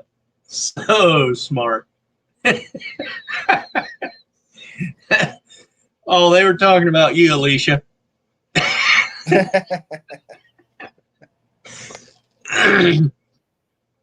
Are you allowed to hunt moose? In some states, yes. In Oregon, I doubt it. There's very few of them in Oregon. Probably in Montana. Maybe in Washington. I don't know. Tinkerbell. Hey, Tinkerbell. Welcome in. I know up in Maine, some of the New England states, they hunt moose all the time. My nephew just went up to Maine and killed a pretty nice one this past fall.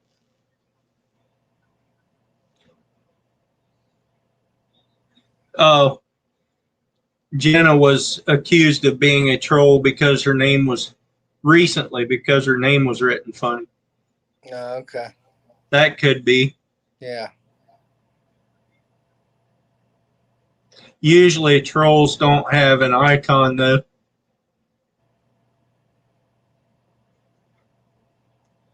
Do moose drop their axe like elk or deer do? Elk or deer do? Yep. Yes, they do. I have actually had moose meat back in the day, but it's been a long time. Yeah, one of my favorite meat is caribou, actually. I had elk and everything, but caribou was really good. Ford or Chevy? Hey, Tinkerbell. Got the wrong one again, stupid chat. I'm a little bit of a troll, but a cool troll. Grits and Glamour says Ford or Chevy. I'm a Chevy guy. I thought you were. I grew up with Ford, and I drive a Ford now because my boss bought me a Ford. Yeah, it's always good. I could care less what I drive, to be honest with you. As long as the thing runs, I don't give a rip.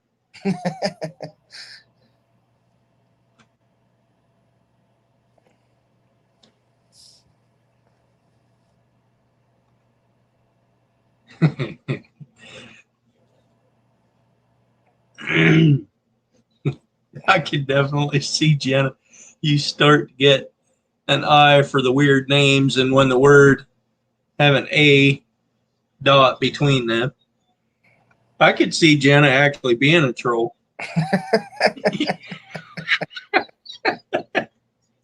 All she'd have to do is type a couple letters and a dot and a couple more letters, and I bet Alicia send her packet.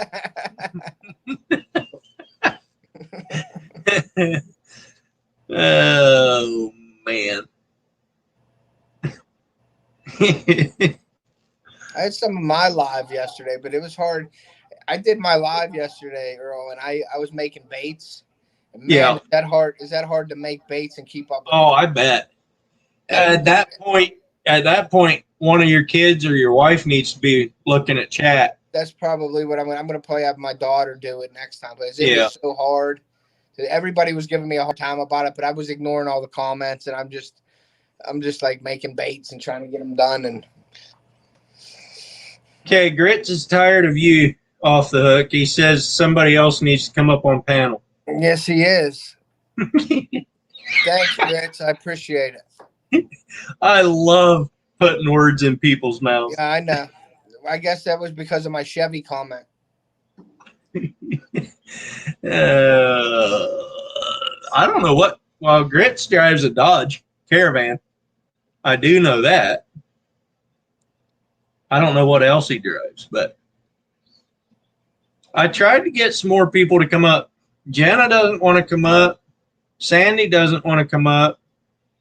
I thought that, Alicia, why don't you come up?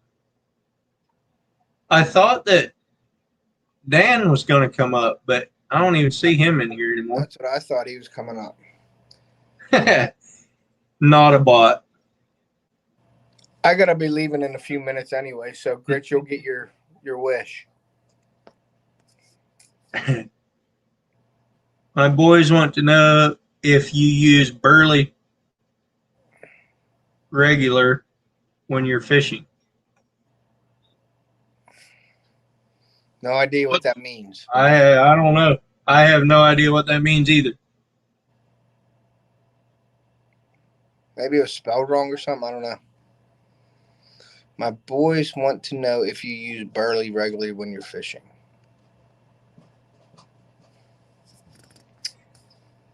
Oh, he has a Nissan Titan. Okay. I had a Titan and it was a lemon and I had to take it back. When they first came out years ago, I had it and it was getting water in the bottom of where my feet were. There's like 2 inches of water every time it rained. Oh, burlap. What do you use burlap for? Oh, that's what Grits is asking if that's what Sandy meant. Oh, okay.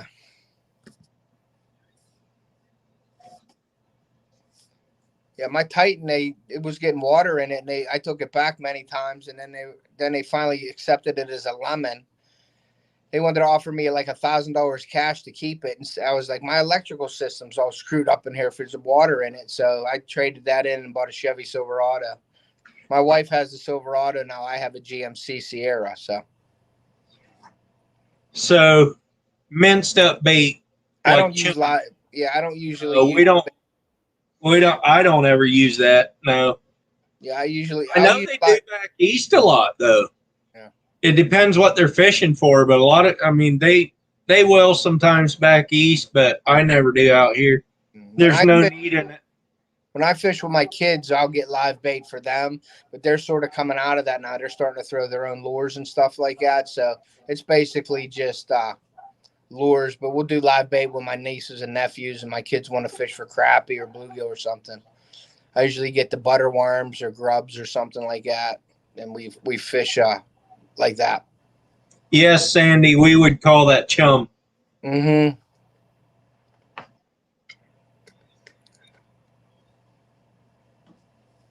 Just as long as we aren't using WD-40. What do you mean, Jenna?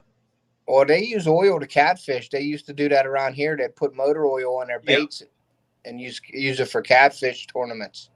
And then they stopped doing that when the lake started getting oil slicks on them. Yeah.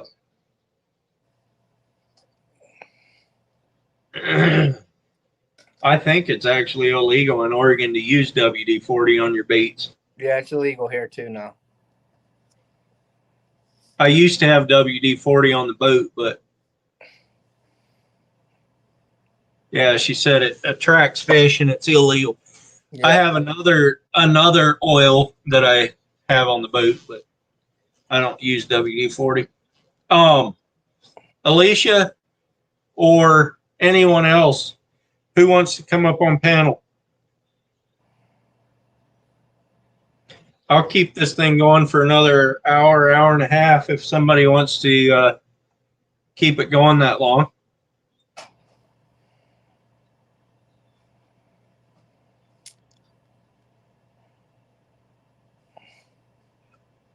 I've never known people to use car oil to go fishing. Yep.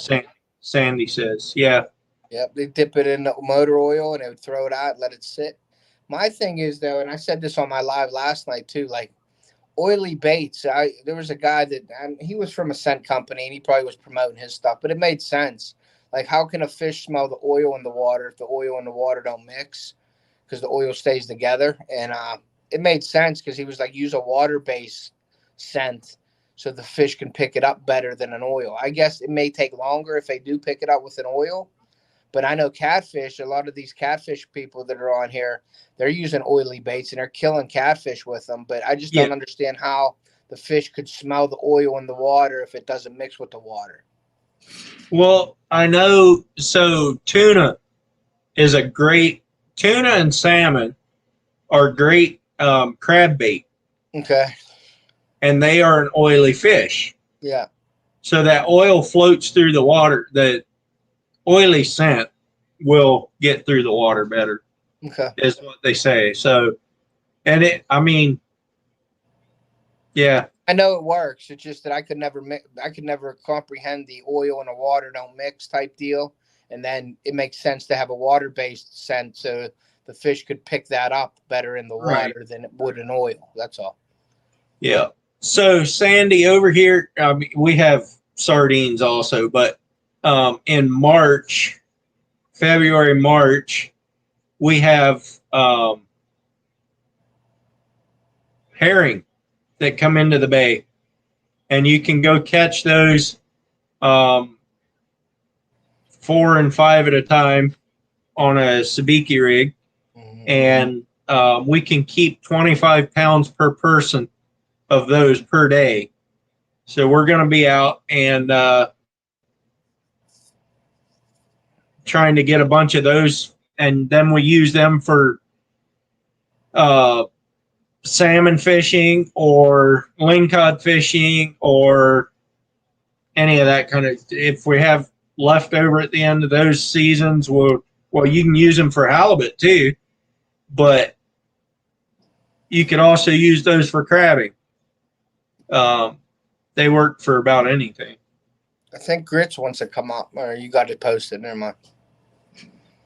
Well, he said after his video gets exported or whatever, he's trying to do something. All right, Valerie. All right, Valerie, thanks. Jenna, you'd probably do okay on the panel too. Richard Summers, welcome in. That was a lot of fun, Richard. Alicia, come on up and talk to us. Come on, Alicia. Don't think I ever talked to you in person. I think I may have seen you up on a panel or two, but where's Creel? He's always chomping at the bit to watch my crabbing videos, and then he never shows up. He's probably over on one of the other ones. You type better than you talk. There you go. Sandy's going to come up again. Hey, Sandy. Hiya. Hi. We Critically don't. low. I was What? just thinking back to when you said that you guys get the herring and stuff come through. We don't get that, but we get like a really big mullet that come through. That Oh, yeah. is for oil. Uh-huh. Yeah. So they're like our alternative. Yeah. So there is in the Cowlitz River, which is 2 hours north of us here, they have a run of, what are those fish called? They're kind of like a herring, but they're oily. What is that one? They dip them with nets. You could keep 10 pounds per person. What are they? Help me out here, Grits. I'm sure you know what they are. That's right up there by you. Not sardines, anchovies, none of that. The candle fish, they use them for candles sometimes. They burn just like a candle. Sandy is from Australia. I got no idea what type of fish you're talking Yeah, about. I don't know what he's talking about. It's I can almost think of it. They're only, I've eaten them before. They're only 8 or 10 inches long. Not skipjack. Smelt. Smelt. Nah. They have a smelt run up there. And I watched a video last year of a guy. Actually, they might be running here just shortly. I should go make a video on that if they are. But there was a guy that had 10 minutes before work to get his 10 pounds. He dipped his net 3 times and limited. Wow. Yeah. That's a good run. Yeah, You Do went they jigging for smelt? Jenna did, she said. What were you saying, Sandy? Are they a big fish? No, they're only They're like 8 or 10 inches long. They're real oily. And you just cut the head off, squeeze the gut out, and throw them in the frying pan. At least it said you smelt it, you dealt it. Use them for crawfish in my crawfish video. Oh, that's good. I think the only thing we go jigging for are gar and squid, and that's about it. Yeah, I seen the squid thing. The gar, they use like a special rig here. It's because of their long nose and the teeth. It's almost like a netting that they have wrapped around the hook, and they catch them with that. Like most of the time, they're not even hooked. The netting is what catches them. Oh. I watched a guy from down south somewhere. Didn't even use a hook. All he used was nylon rope, and he combed it all out to where it was nothing but just frayed rope. He cast it out. It's beautiful action in the water. I mean, because it's just real light, looks like a worm trying to swim. And those guards come up and bite it, and they can't get loose because it all wraps around their teeth. Yeah. Yeah, wraps around their snout. Yep. That's how we do it.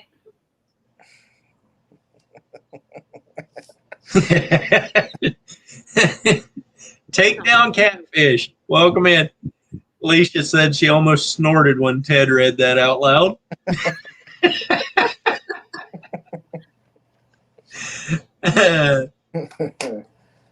Washington Fish Quest. I highly recommend this channel. I think that is the video you are thinking about. Grits, if you could drop the link to that channel so people can pick them up. Is Vegemite a good bait attractant? It is, Jenna. It is really good. The funniest thing is watching you Americans eat Vegemite on toast. For some God-blown reason, you always layer it on really thick. And I'm like, no Aussie eats Vegemite the way you lot do. You're all black. I never have eaten it, but yeah. A bit of, because originally Vegemite was made using leftover brewer's yeast. So we put it on a bit of bread, no butter, just stick it thick on a bit of bread, cut the bread up into little like cubes and stick that on your hook and off you go. Oh, really? Yeah. Use it all the time. If you got no bait, Vegemite's a good as anything. What is, if you don't mind me, what is it made out of? What's all in Vegemite? I don't rightly know anymore. Give me a second. I'll go get a jar.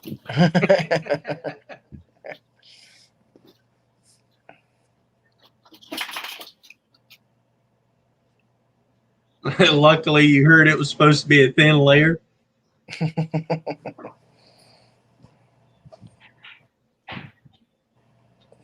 It's probably got to be some god-awful ingredients. I don't even know. Does it have a smell to it or anything, or do you know what it is? I don't know. They're saying it's a yeast spread. 100% vegetable and vegetable surprise. I'm taking like a rotted veggie or something. Vegemite, concentrated yeast extract from barley and wheat, salt, malt, and that's about it. Folate, thiamine, nicotine. Hey, OGP, welcome in. So it ain't that bad, I guess, if it's just the yeast. It's literally just concentrated yeast extract. Does it smell anything? Like, have a smell? You're asking me. Alicia says the taste stays with you. Yeah, it does for a while. Does it? Yeah. Does it smell good or bad? It's just like yeasty. I don't know. It's like if you can imagine like a strong bread smell. That's what it's like. Yeah. All right. So Jenna says it tastes like crushed up vitamins. No, it doesn't. The way my kids eat it is on like a bit of thick toast, a little bit of Vegemite with the butter, and then like mashed up avocado over the top. Okay. Or cheese, one of the two, whichever is available. Jenna says it's gross. Why is it gross? If crushed up crushed up vitamins and wouldn't be that gross, I wouldn't think. Is Grits in the US? Yeah. Grits is in Washington. He's a couple hours from me. Vegemite in a can. I've never seen that before. Alicia's going crazy again on the chat. She's saying, "Are you down with OGP?" Yeah, you know me. She's singing the song. Vegemite in a can. I've never ever seen Vegemite in a can. Sorry, I'm working while I'm yapping to you lot. So. That's fine. What are you sewing something? No, I design embroidery pieces. Oh, okay. Cool. She's doing a logo for me. Well, that's what I was going to say. That was my next question. You want to do my off-the-hook logo for my hats?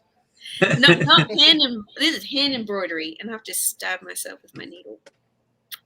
Well, then you get blood stains on it, and it's more personal that way. Like finger painting. Yeah. Yeah. Hey guys, I gotta head out here now. I gotta get my stuff together here. But it was great talking to all you guys. Nice meeting you, Sandy. Appreciate it. Earl. See ya. Thanks for coming up. Yeah, man. Anytime. I'll come up on your next one. But thank you guys. Nice seeing you guys. See you next time. All right. Take care. Now, if we can just get Alicia to come up here. Jenner, if you're eating it that thick, it deserves to be stuck to your mouth. Or OGP could come up too. God, that really hurt. You went all the way through that time? Yeah. You know when you get like a hook through your finger pad? Yeah. Yeah. One of the guys that I work with went, well, off the hook still isn't out of here. Let me remove him. There you go. He took a hook right through his thumb right there when he caught a salmon, or we caught a salmon, and he hangs the salmon off the fishing line, and the fish came off the hook with pressure on the rod and yanked the hook. It was his fault. I mean, he should have known better, but still, it didn't make it feel any better. Funny. That's funny. I think the worst hook I ever got was actually from my dad, because he fly fishes, and it was one of those things where me and my brother had tried to land a fish, and he couldn't hear us, and he's just like flicked back the line as we've popped up to get the net, and he put his hook through my ear. Oh, ouch. So that was kind of fun. Grit says his bad. That was veggie burger in a can. Veggie burger. I've never heard of a veggie burger either. Not. Is that a vegetarian burger? I guess. I don't know. The hell's a veggie burger? It's not spelled right for that, but I think that's what he meant. But Jenna said here, considering I didn't fall for the spoonful that my friend told me to do, I put a dab on my finger and tasted it. Definitely not my thing. The spoonful is what Aussies dare other Aussies to do.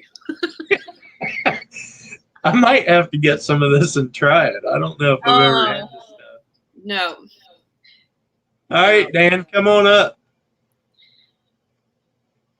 Gosh. Alicia won't until you do, so. As kids, yeah, I remember distinctly daring my sister to have a tablespoon scooped out and then just like eating a Vegemite. She nearly died. Like,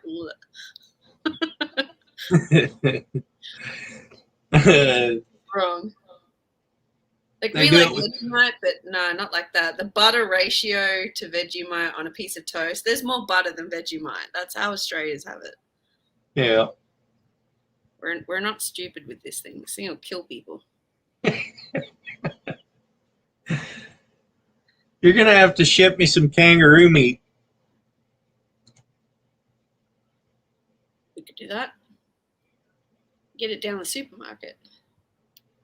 I just shipped Danimals Creations and Adventures some crabs. I actually don't know if I would be able to do that unless it was dried, but then it wouldn't taste the same. No. I don't know how long it'd take, but if you packed it in dry ice, you could, I'm sure. but it'd be pretty expensive, I'm sure. Shipping kills us. Yeah. Shipping Well, kills us. they wanted over $100. I forget, it's $120 or something to ship that crab. Less than 4-pound box to Oklahoma from Oregon. And then they kept going down in price and down in price until they got down to the ground. I said, yeah, let's do that. I mean, it took a week to get there, but it was still good when it got there. It didn't take quite a week. I shipped it on Monday. It got there Friday. I think the most expensive thing we've shipped was some fishing bag gear, like a, what would it be called? This is where I get confused because I don't know what you guys call it. Essentially, in the basic form, it's literally just a bag we use when we go out spearfishing. The bag cost me $20. The shipping cost me $83, and that's in Australian dollars. So it's probably twice the amount if I converted it to American. Yeah. It's just ridiculous. I was like, man, this thing better not break. I can't replace it. Yeah.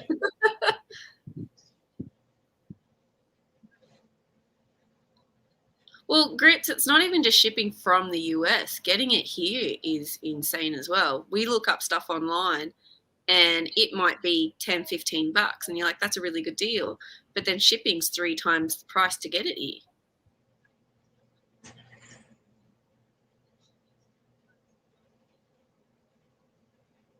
Oh, it's already there, Richard. I think he's already over half consumed it. So you're a little late for that, probably. You're getting the scraps, Richard. But I mean, I did shell it out for him, so it probably goes down pretty fast. Yeah. So Alicia says the rod she won would cost $175 Australian to ship here from Australia. And the thing just jumped. So it's still sitting over there in Australia. The rod I won would cost $175. That's expensive shipping, but I'm sitting here going, yeah, that's about average. Where'd you win it from? Slagger, if you ever want to come and chill at our house, I'll put you up.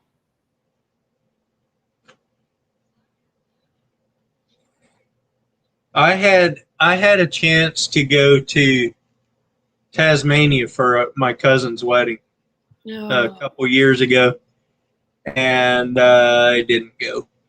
Oh, you missed out, dude. Oh, I know. Oh, the trout fishing in Tasmania is amazing. The problem is I'd have gone over there and done nothing because I went for a wedding. What's the worst thing I've been attacked by? Probably a black-tip reef shark. Sandy has you.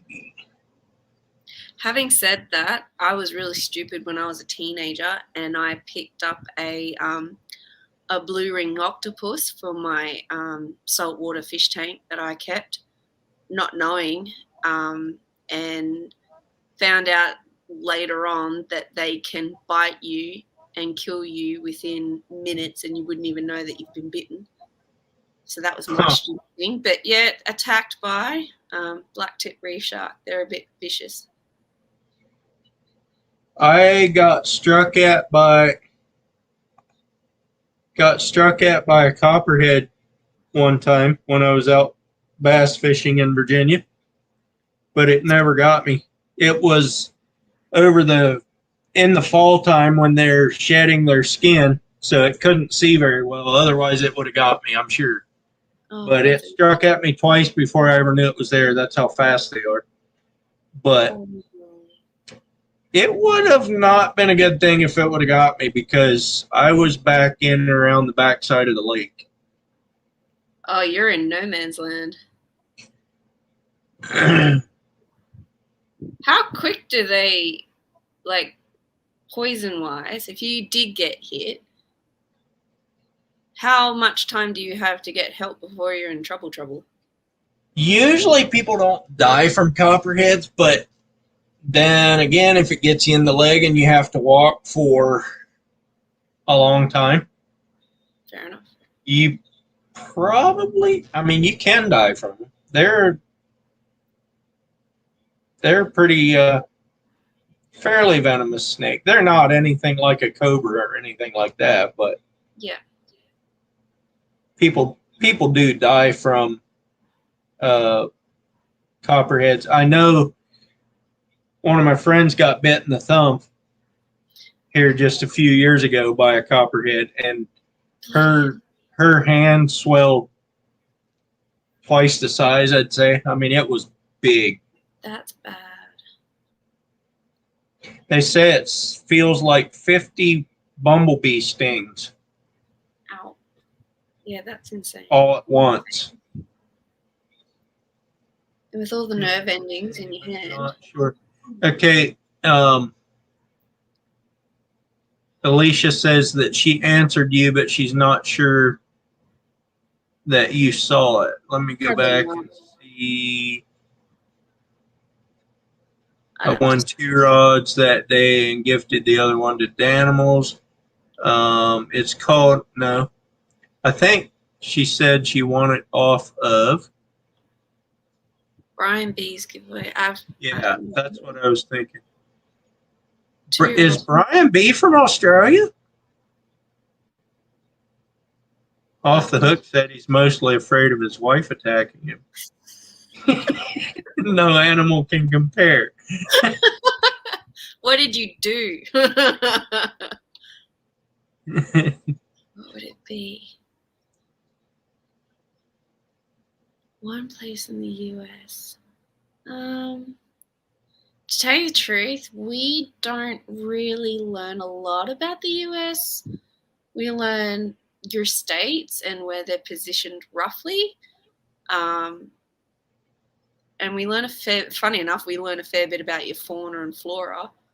So I don't really know where to go. I don't know, somewhere you can go fishing would be about it.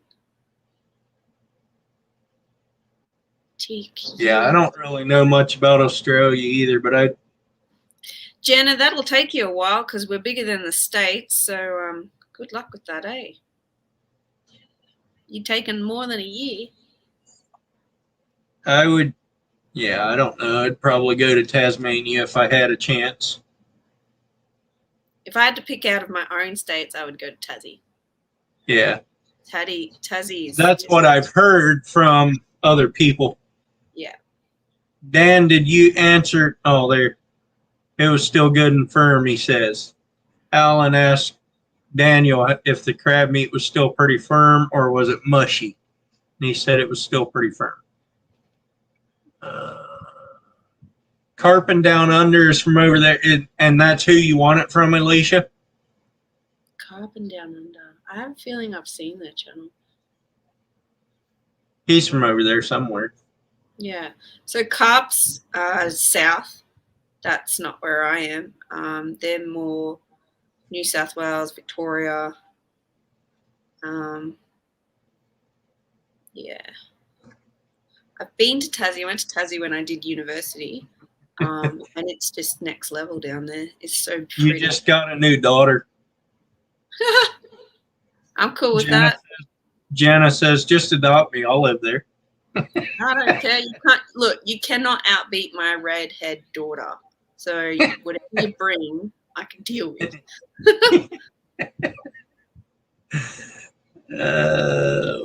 All my kids live up to the stereotypical redhead personality test.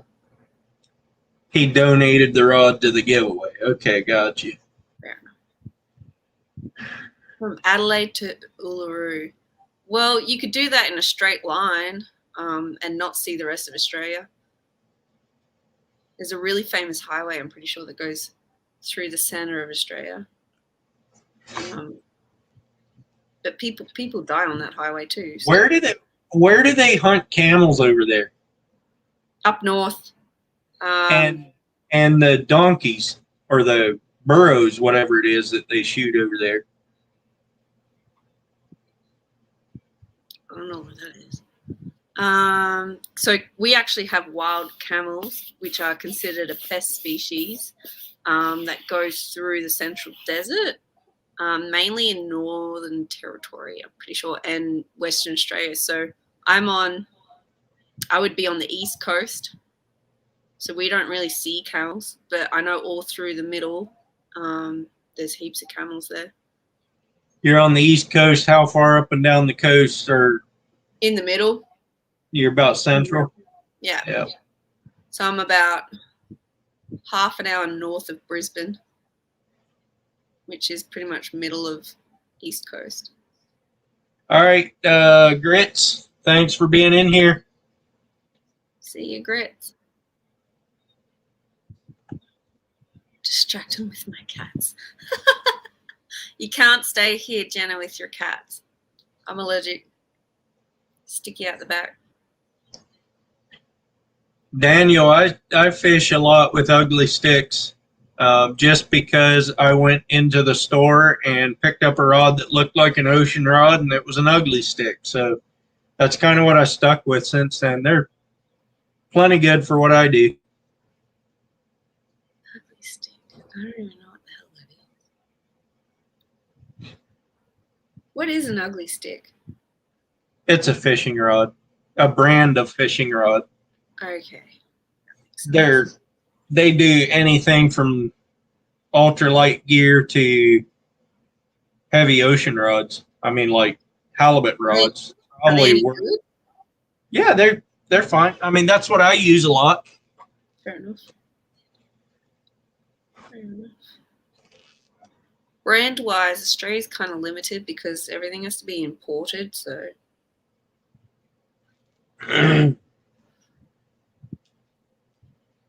we just got our boss custom salmon rod for Christmas. oh, nice. I think it's 11'6". Yeah. I don't even know what brand it is, but we got his company name on it. That's nice. Mr. Sanchez, Mr. Hand-Me-Down, welcome in. Appreciate y'all being here. There's a lot more people in here tonight than I thought there would be. I'm pleased with that. I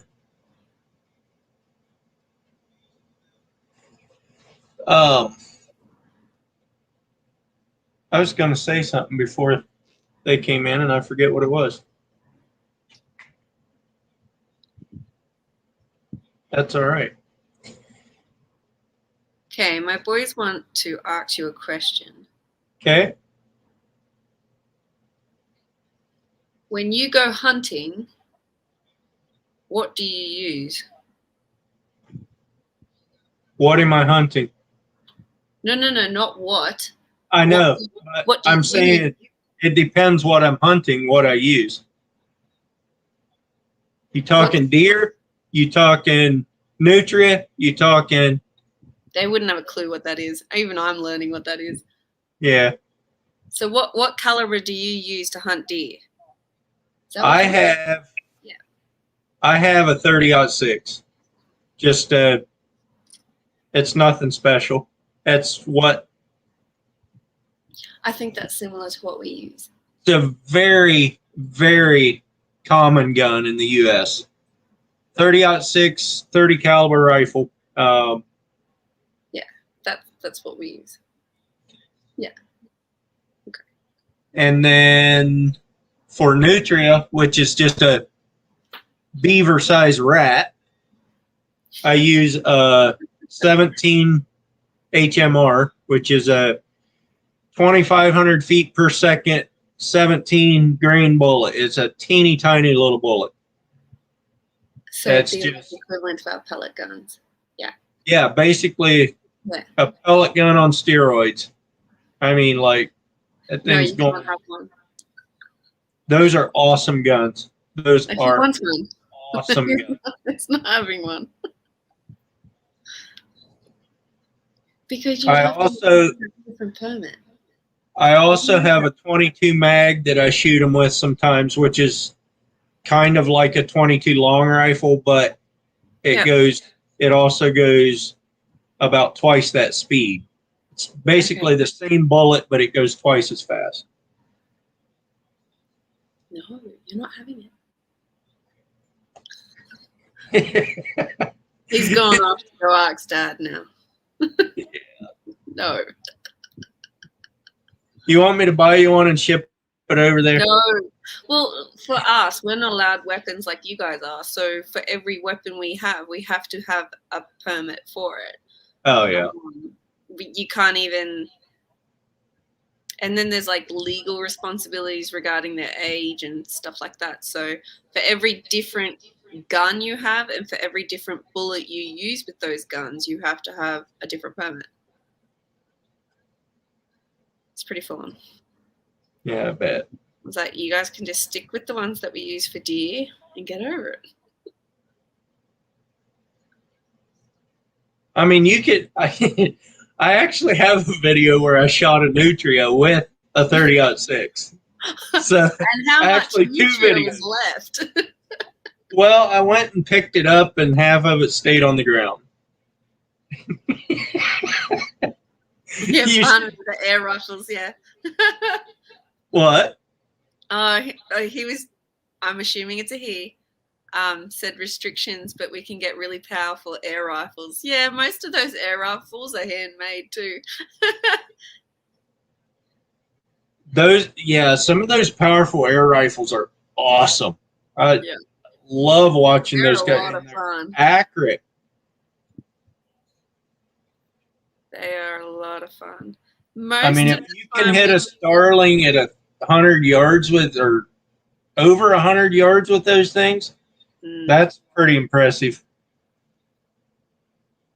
Most of the time, we just go archery shooting. We don't really. Yeah.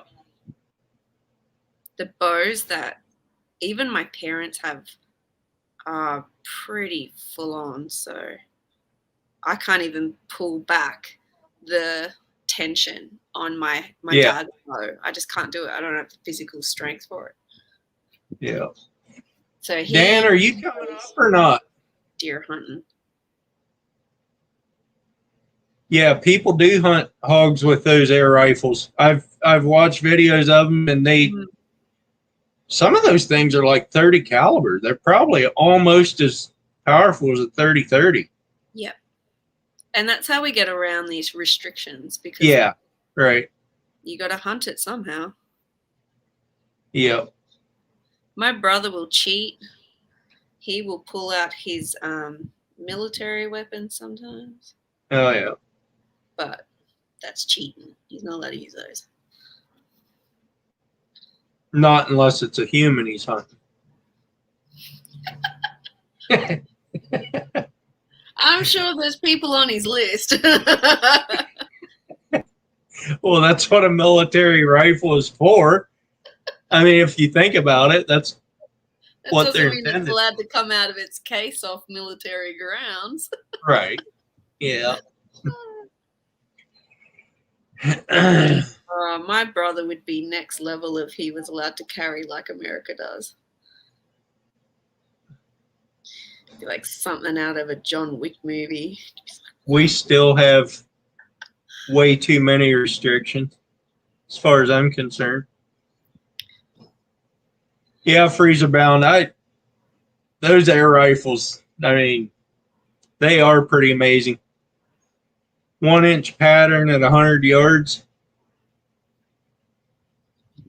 The thing that frustrates us is if we wanted to get a proper rifle for hunting, you have to jump through a billion hoops to get licensed for it.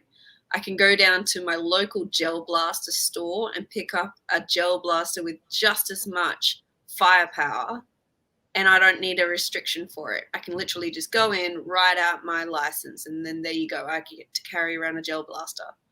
And it's just, the contradictions are ridiculous.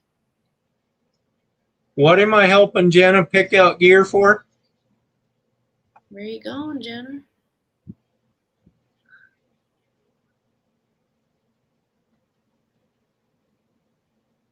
Missed something. Daniel, you had me so lost there for a minute. Now I kind of understand. He's talking about the game.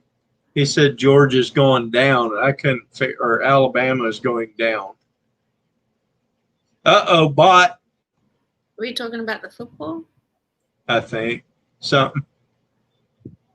I don't understand how that game Richard works. Summers has a 35 caliber, 865 feet per second with 140 pound of muzzle energy.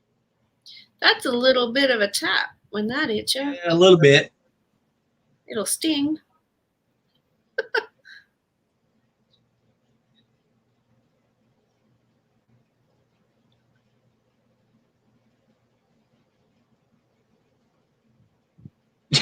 Dan, behave yourself. That is not what I was talking about. I'm going to put you in timeout. What? You leave that one alone. What do you want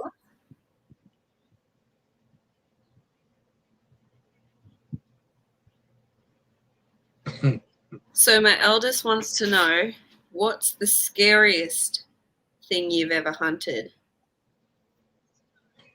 I haven't hunted that much stuff.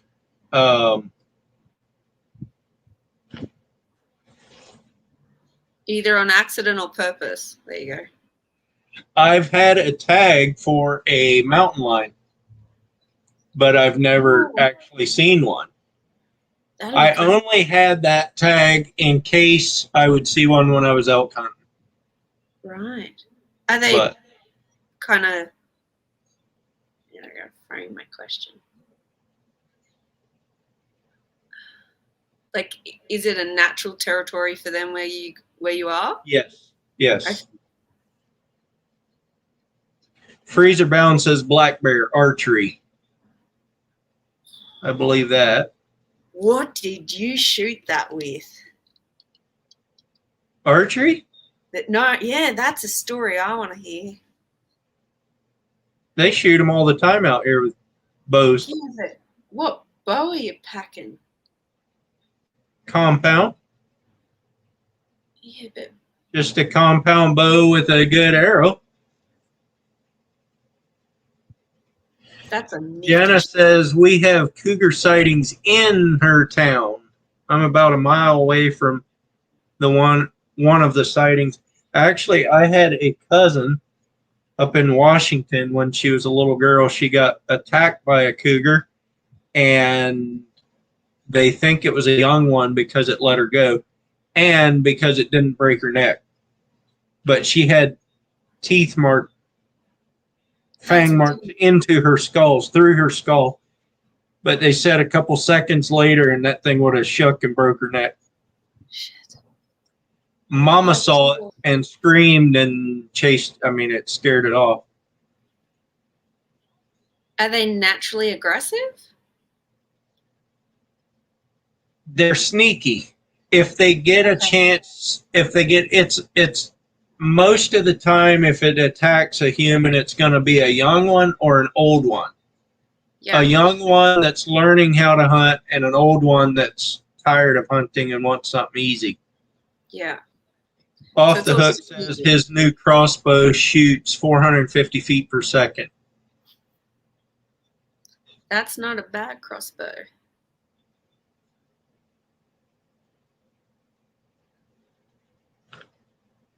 They're opportunistic. Yes, they are. Yeah, sounds like it.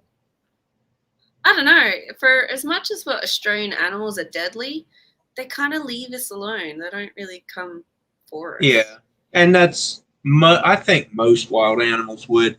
I know people working in the woods, like loggers and stuff, rarely see cougars because cougars do not like noise. Yeah. And they say that if you're walking through the woods and don't want to meet up with one, tie tin cans around your feet or legs, whatever. Drag tin cans behind you so they'll leave you alone. But that's not very conducive to hunting. I'd be interested to see what you caught if you did. A cougar killed a jogger. You rode a cheetah once? So, cougar killed a jogger not long ago, last year or the year before. I'm sticking with freezer bound. What did he say? That he's leaving it alone. Yeah. I was leaving that one alone too. He's just putting those in there baiting us, that's all. We've got the same type of humor.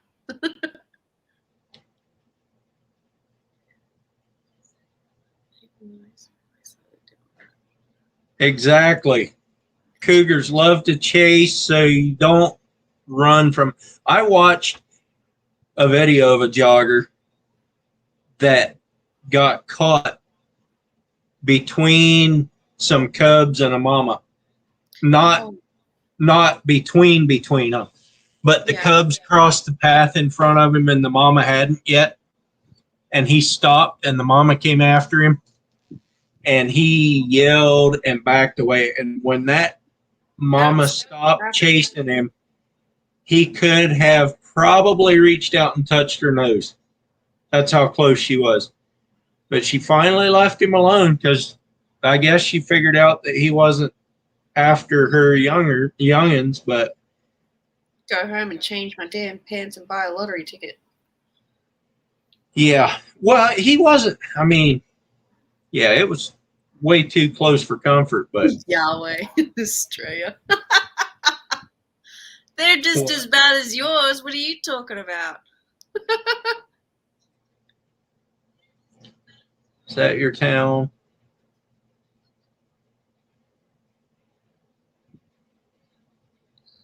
Is what my town? Or you talk? Oh, Sanchez. Dingoes are vicious. Dingoes are, yeah, they're up there. Dingoes are. Yeah, he did do everything right in that video. I still would have shot it.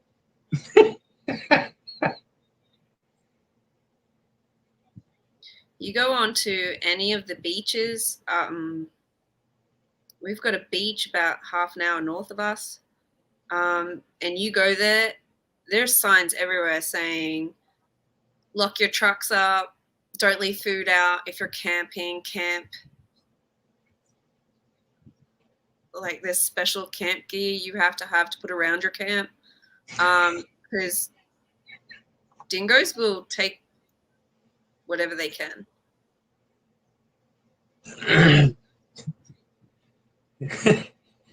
You might get famous with those pictures. You get a close-up with your big camera. Fans only.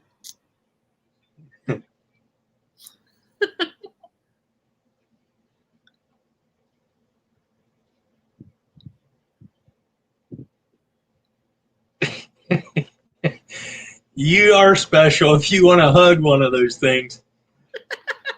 I tell you what, Jenna, go up to northern Alberta with Slager Outdoors and let them shoot one. Then you can hug the thing.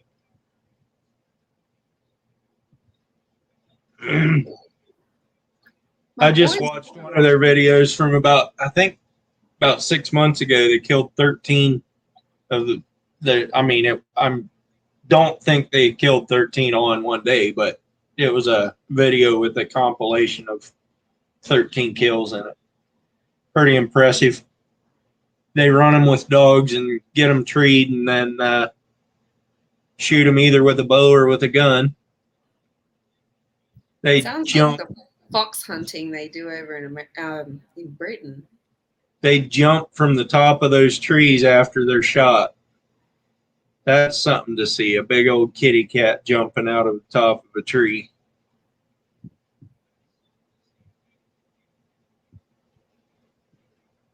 Jana, come up and tell your mountain lion story. Tell me. Great whites. Great whites, yes, they are scary. They're not that scary. You probably wouldn't know what hit you, though. That's the good thing. It's like being hit like a truck. The thing is, as scary as what great whites people see them as, they're highly predictable. I'm. If I had to pick my scary, a great white wouldn't be it.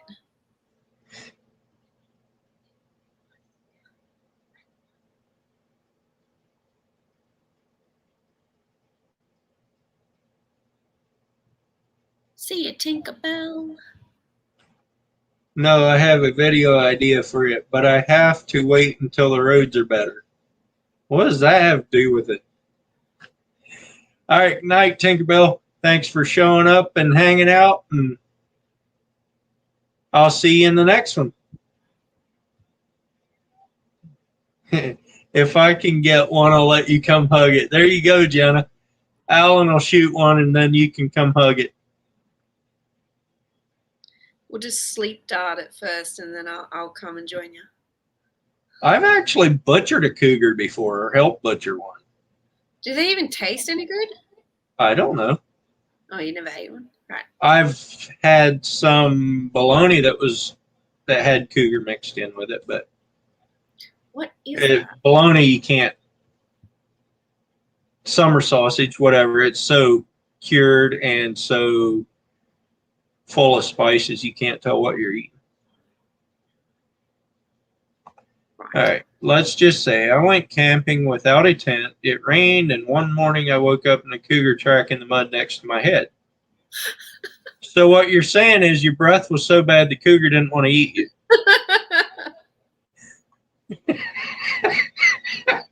I don't know that I'd be sharing that story. Cougar noped on you, Jenna. Hold on a minute.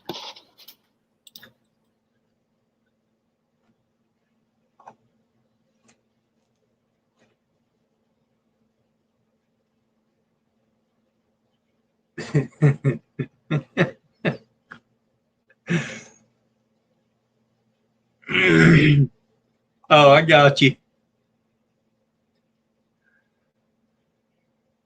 You have a bobcat and a wild boar hanging in the barn. That right there is two animals that may get mixed up on the wrong side of each other someday.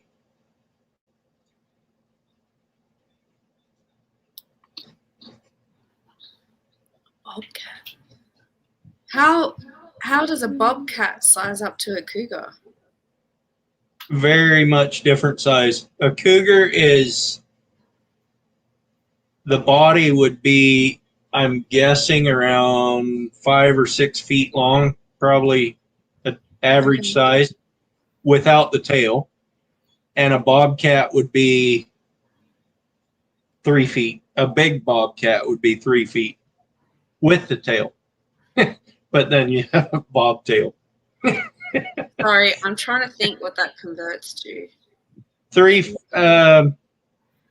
feet is about a meter. Yeah. And twice that big for a cougar. Yeah, so you're looking at about 5, 6. That's a hefty cat. Yeah, it is. They're pretty good size. That is a good size cat. Well, I'm S-armed S. Less of them. What is that supposed to mean? If you'd have woke up and it was next to you, you'd have tried to hug it. Yeah, I'm sure you would have. Scared the crap out of the cat. You're like, what is this? Does cougar taste like chicken? I don't know. I've never had cougar by itself. Scared S. Less of them.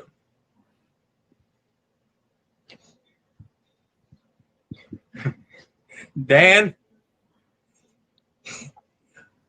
I'm going to put you in timeout. Okay, Sandy, entertain them. I'm going to go get some tea.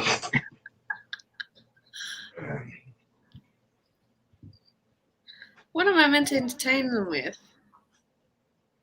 I don't know what you lot talk about. Can I play card game on your phone, Mom? Hold on a minute.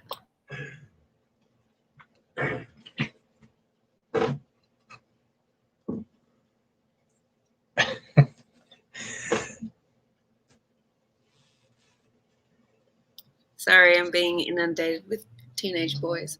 That's fine. They could just get on and ask the questions themselves. That's right, Alicia. Make him behave.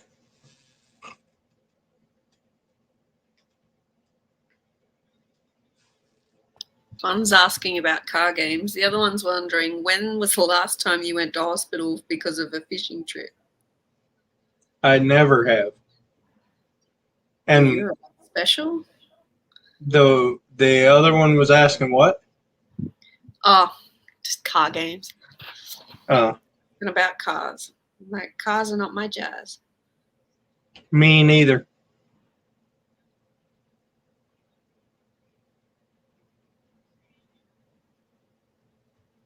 Do you do any saltwater fishing?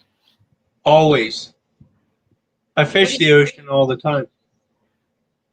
Is there a specific thing you hunt for?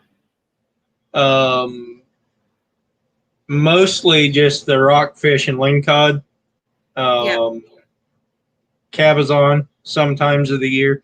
This year, I want to go after halibut. Oh, we also do salmon fishing out in the ocean. Okay. So salmon, halibut. Do your saltwater salmon taste different to your freshwater salmon? Or are they similar? I don't know that they do. There would probably be people that would argue with me, but I don't know. I haven't eaten enough salmon to tell the difference. Okay. But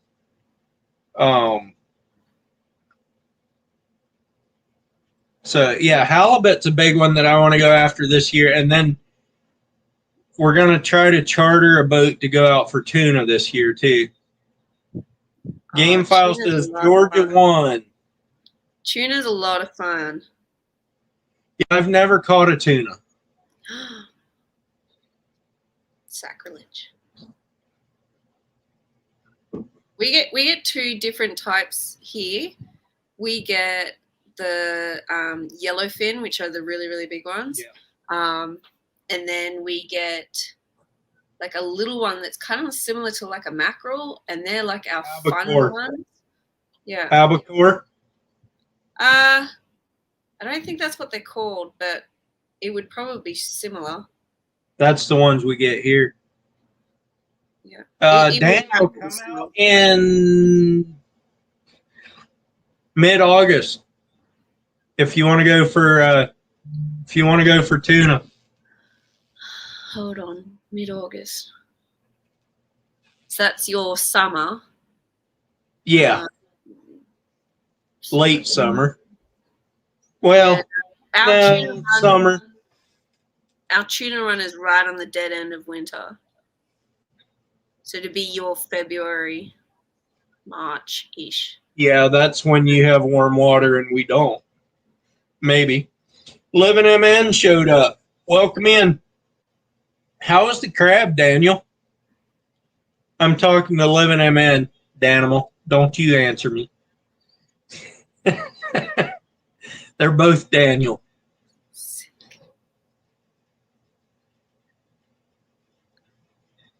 Yeah, you probably do have to come out here twice. If you're getting sick in a boat, squeeze that part of your hand. Like squeeze it real tight. And it'll get rid of your nausea. Also, it means that the balance in your boat is not equal. Or you're going out on a crap day. Well, most likely, but... Oh, you've been sick? That's no good. You getting seasick out there on the ice, Daniel? On the ice. Icebergs getting him.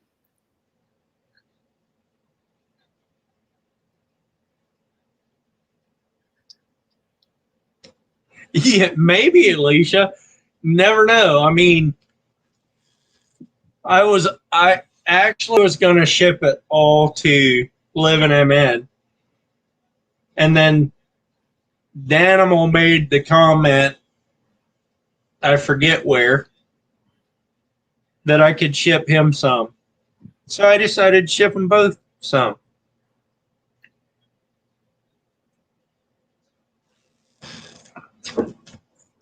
Are there things you go fishing and hunting for that you don't eat? Nutria. Why hunt it then? Because they're a nuisance. They're invasive. Okay. And they create a lot of erosion and a lot of crop damage. That's how carp is in Australia down south. Yeah. Carp is considered Negative 46 on the ice last weekend. That is a good place to stay off of. Hold on. And that's about the same Celsius.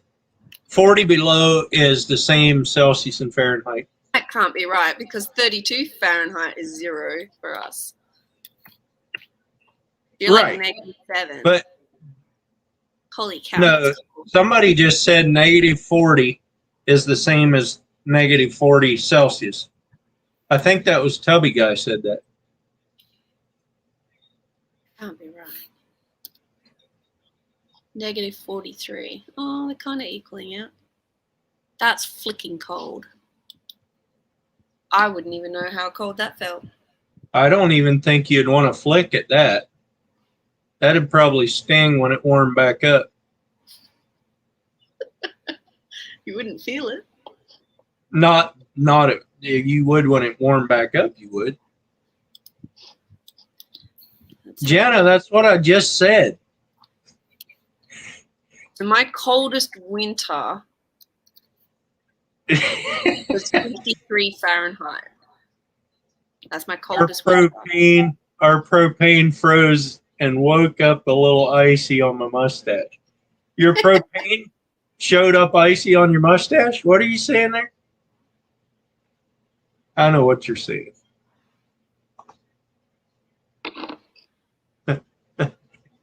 I'm not doing Jenna, are you saying you're slow, Jenna? She said stupid lag.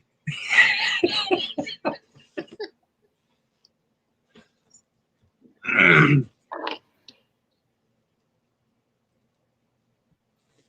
don't even get frost where I am. It doesn't get that cold.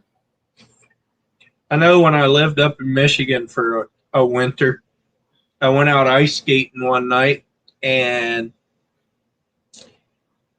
I knew it was pretty cold because I didn't shed my coat. And I got home, and it was 25 below. That's cold.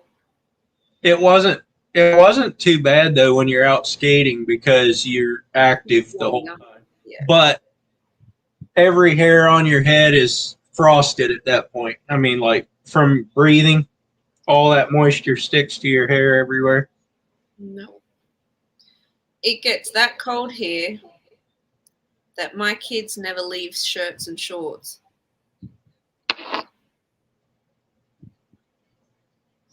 Literally, they don't own jumpers.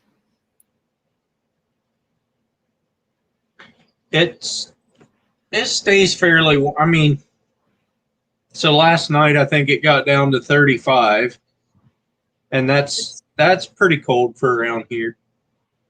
That's still not cold. Like the coldest on record for my hometown is 53 Fahrenheit. That's the coldest. That's not a place for me to live. I don't do well when it gets warm. I grew up where you live in Australia. It gets hot. I know it was. Is it humid there though? Yeah. really humid, yeah, I can't handle it. I grew up where it was humid, and I go back there now in the summertime, and I never cool down. Yeah.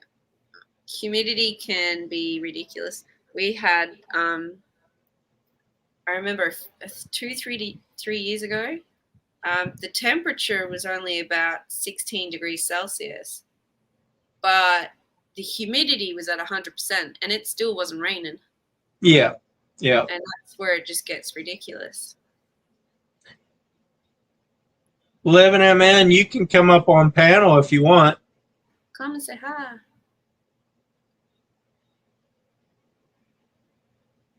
Are you familiar with his channel?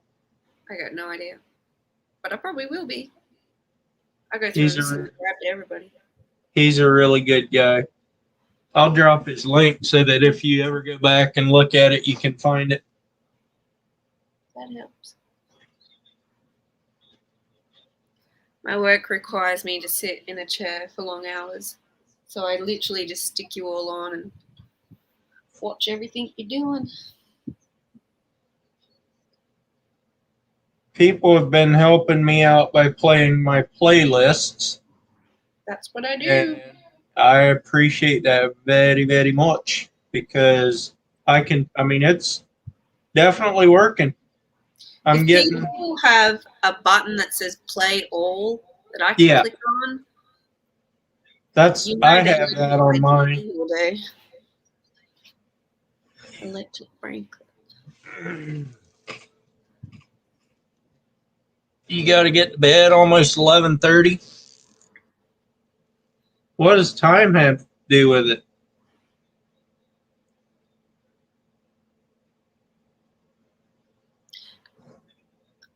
Hand me down, are you like?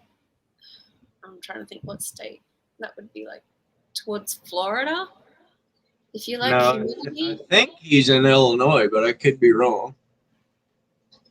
Who likes humidity? I don't know. There is weird people out there.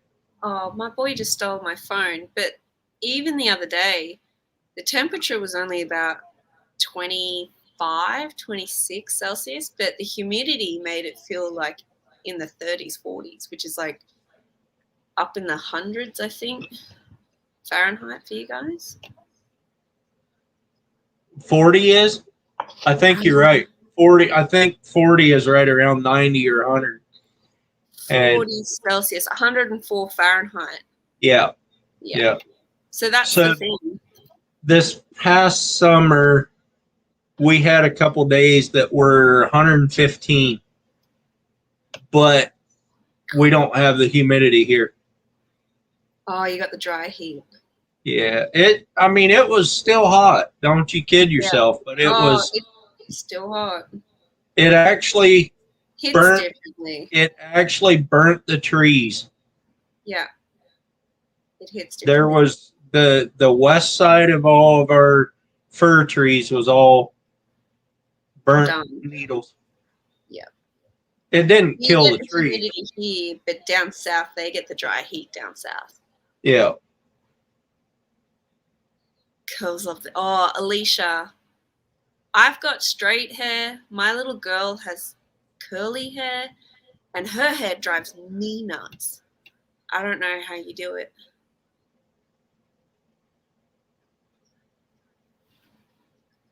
I think the funniest thing was watching that girl go on a trampoline. Static. What are you saying that to, Jenna? About the trees? You probably never saw that out on the coast. When do you ever get humidity and cool weather? That never goes together. We do. What? It rains here all winter. Right now, it's at 35. We're probably close to 100% humidity. I wouldn't know what that. And it makes it frigid. Like my sister from Canada comes down here, or she came down here a couple winters ago from 30 below up there. She came down here to 32-degree weather and was freezing down here. I've never had humidity in cold weather. I have no idea what you're talking about.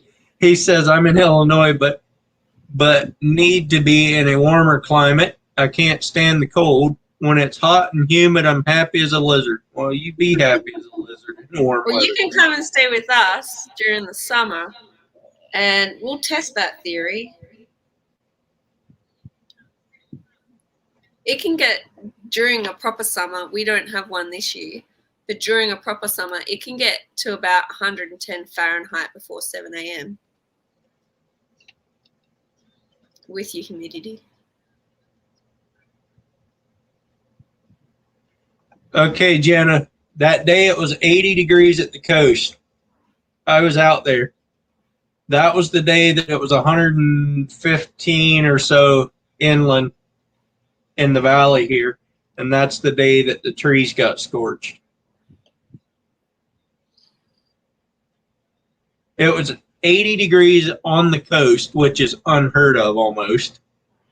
And people, there was more people on the coast that day trying to run from the heat. I was out fishing that day. Did great. We limited that day. I think we're just so used to the heat as Australians. It doesn't bother us.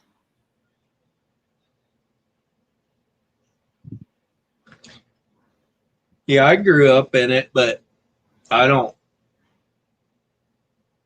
Like I said, when I go back, I never cool off. I think it's just because no matter where you go in Australia, summer is hot. Whether you've got the humidity, you don't have the humidity, it doesn't matter. Yeah. I think Tasmania is the only place that doesn't have the heat. But when I was there doing uni, I got sunburned, but the day was lovely. You still get burnt though. Yeah. I always get really, really red out on the ocean, and it's never warm out there. But I think half of that is wind whipped, like wind burnt. Reflection burns really bad though. Yeah, but a lot of the time it's foggy out there. Oh, you don't have it like us. I mean, there's days when it's nice out there, but they're few and far between. So Oklahoma got an Australian summer that year. Is that what you're trying to say, Dan? Over 100 days straight, over 100. That's hot. Had 100. I think that was right over the same time, if I remember right, Daniel. I think that heat wave was a huge heat wave. 45. Yeah. I remember 5-6 years ago, we had a heat wave come through. That's pretty hot. 45 is hot. We hit record at 48.6. So our record for our location is 119 Fahrenheit for hottest year. No, Daniel, this was just last year that I'm talking about. But I'm not saying you didn't have one in 2010. I'm just saying ours was last year. Just this past summer.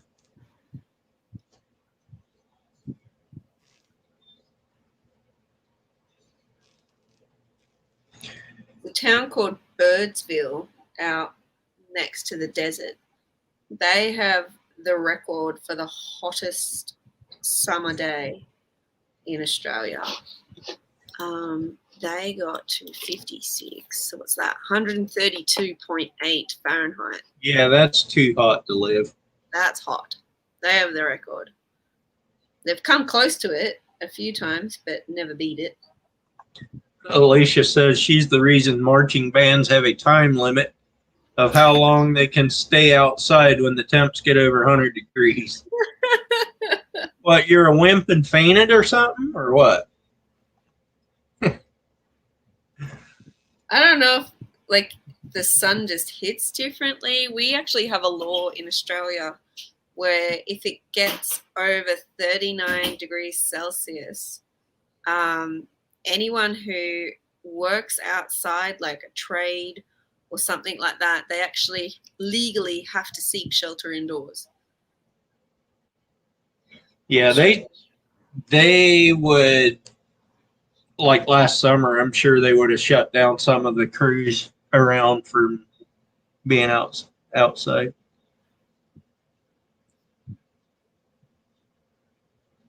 It applies to schools as well. It's kind of like having a snow day, but for summer.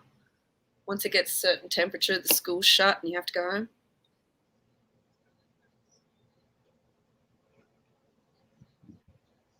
Yeah, right. Jenna says she just looked up in Coos Bay, the record temp in Coos Bay, 180 degrees Fahrenheit. Yeah, right. I don't believe that. She doesn't either. Hey, Haig Homestead, welcome in. Appreciate you stopping by. Yeah, Hand Me Down says Kuwait was the hottest place he's ever been.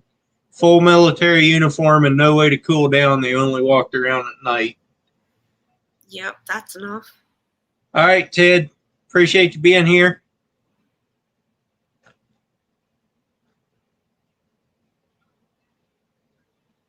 Not off the hook. Yeah, there's definitely a typo somewhere. There's no way it was 180 degrees out there. Maybe 108, but that's even a stretch. We're barbecuing people in America, apparently. Danimal says that's Death Valley doesn't even get that hot, which that's true. Is it true that Death Valley is the hottest place in America? Probably. I don't know how hot it gets there. Homestead Aquarius, welcome in. I appreciate the thumbs up. Mr. Homestead Aquarius, good afternoon. Let me see what Google says. Captain of my shed wars, he is. Hottest place, no, in the USA. Death Valley. Yep, that's what it says.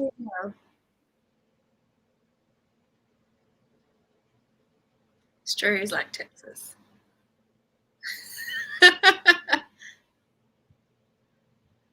Probably, Barnaby. I've been told that Australia's like Texas and Florida combined, with a bit of wacko shoved in there. 134 degrees in Death Valley record. That's about what you said, right? For over there? It's a little bit hotter than what our record is. Yeah, out in Birdsville. What was yours? 130? 132? Yeah, I think. 132. Yeah. Oh, that's very, very comparable. We're on cleanup duty, Aquarius, after that cyclone came through. Ripped my little island apart, really, especially on the seaside. We went from a beach that kind of just slowly, gradually made it into the ocean to like a good 2-meter drop. I don't know how high that is for America. But 6 feet, about. There you go, about a good 6 feet drop overnight. Washed away. There's a part in the northern part of the island. I think we calculated it out. So our island literally went north to south one whole strip. 3/4 of the way up, it ripped a hole. The sea ripped a hole through the island to get into the passage. And it ended up being roughly around 146 feet wide. So, yeah, massive change to the sandbars and everything around it now. So we're in cleanup duty. I thought you said you don't get hurricanes there. We don't. Where We get you cyclones. Well, spin that's different kind of- directions. Yeah, but it's still the same, basically the same storm system. It was similar, but ours got downgraded to just a tropical storm by the time it hit land. Yeah.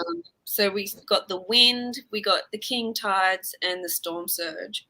We didn't actually get a direct hit. Yeah. But copped all the damage for it. I don't know. It's like having a tornado go past. You don't get the tornado, but you get the side of the tornado. It does the same amount of damage. Oklahoma high temperature is 120. What's the high temperature in Oregon? I don't know.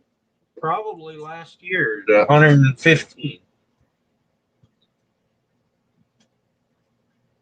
Let's see what good old Google says.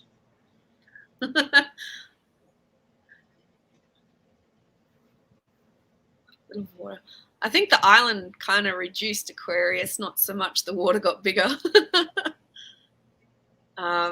Gardens took a beating.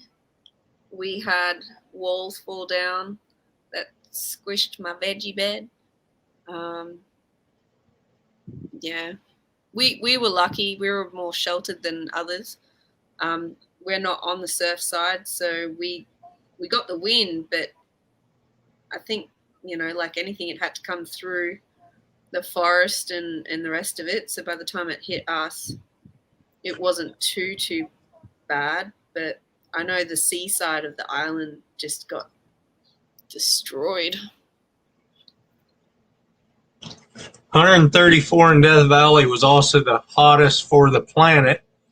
Yeah, that's insane. In Oregon in 1898 had 119 degrees in Pendleton, which is about 5 hours from here. That's hot. That's hot even for. But last summer we got up to right around. Well, here, hottest temp in Oregon in 2021 was 111 degrees. And that was in Eugene, which is just 20 miles south of us. That's kind of comfortable, though. No, that wasn't comfortable. I don't know where you come from, but that's not comfortable. 60 degrees, that's comfortable. Australia, it's comfortable.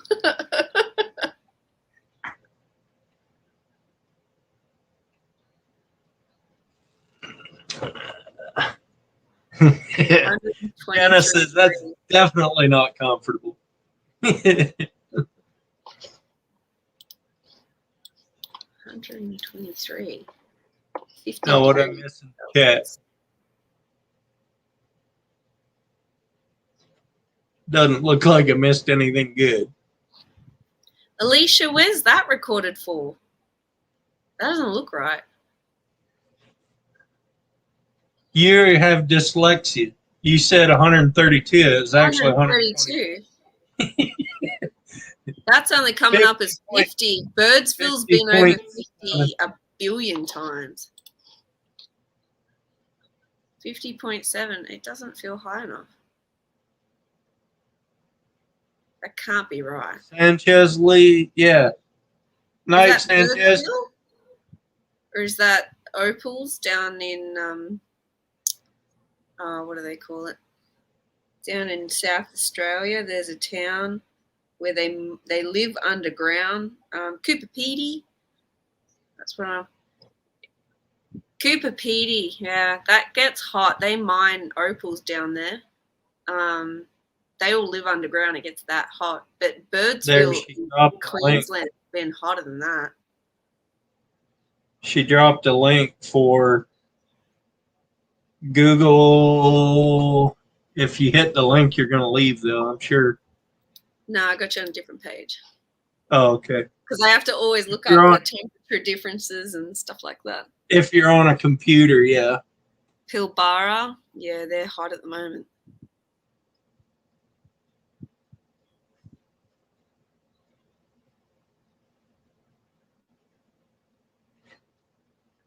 The Nullarbor Plain, South Australia.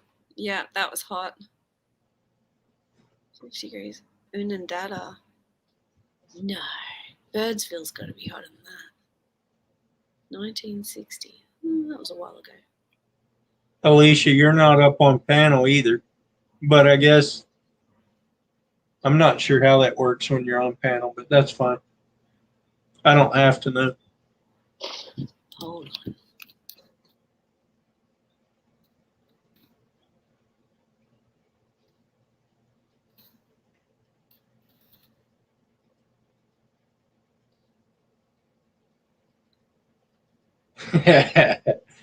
Isaac's trying to get his schoolwork done so he can go fishing tomorrow. If you'd wake up really, really early and do your schoolwork, you could probably think better. I like that. Birdsville slept through hottest night on record at 33.2 degrees. That's a little bit warm.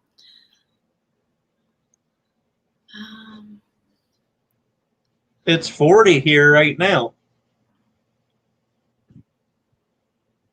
No, that's Fahrenheit. You're talking Fahrenheit. I'm talking. Okay, so 33. Oh, wrong way. Sorry, I'm not looking at the chat. So Birdsville just slept through a 91 Fahrenheit night. That's still pretty warm.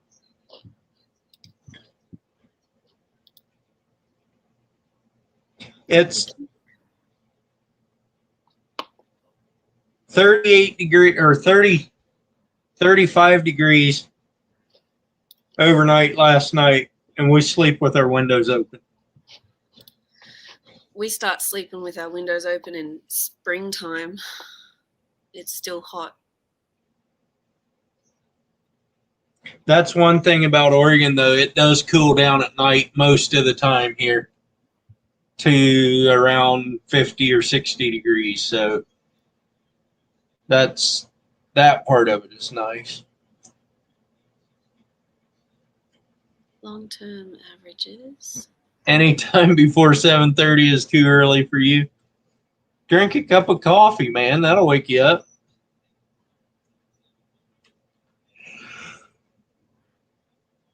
Unless you're going fishing early. Yep.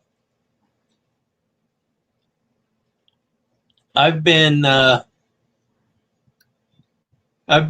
in the out at the coast at 4 o'clock in the morning, which means I left here about 2:30 or 3, and that's too early to get up to go fishing. But sometimes when there's a lot of people gonna be out fishing, you got to beat the crowds.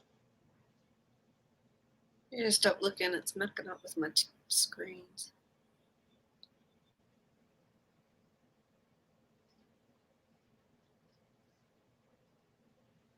I didn't figure you did, Isaac. I just saying that'd wake you up.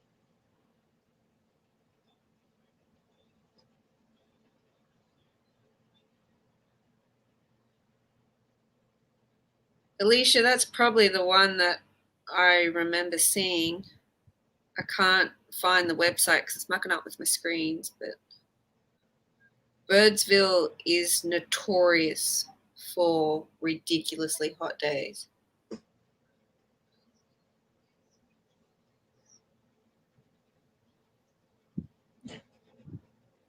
So Sandy, were you in? Hey, Great Outdoors Exploring, welcome in.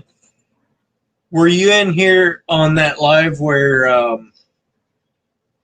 Fishing Frustrations was singing? Yes. Yes. You remember me telling him that I didn't care if he sang as long as it wasn't copyrighted? I got a claim. I'm like, you have got to be kidding me. That's funny. I didn't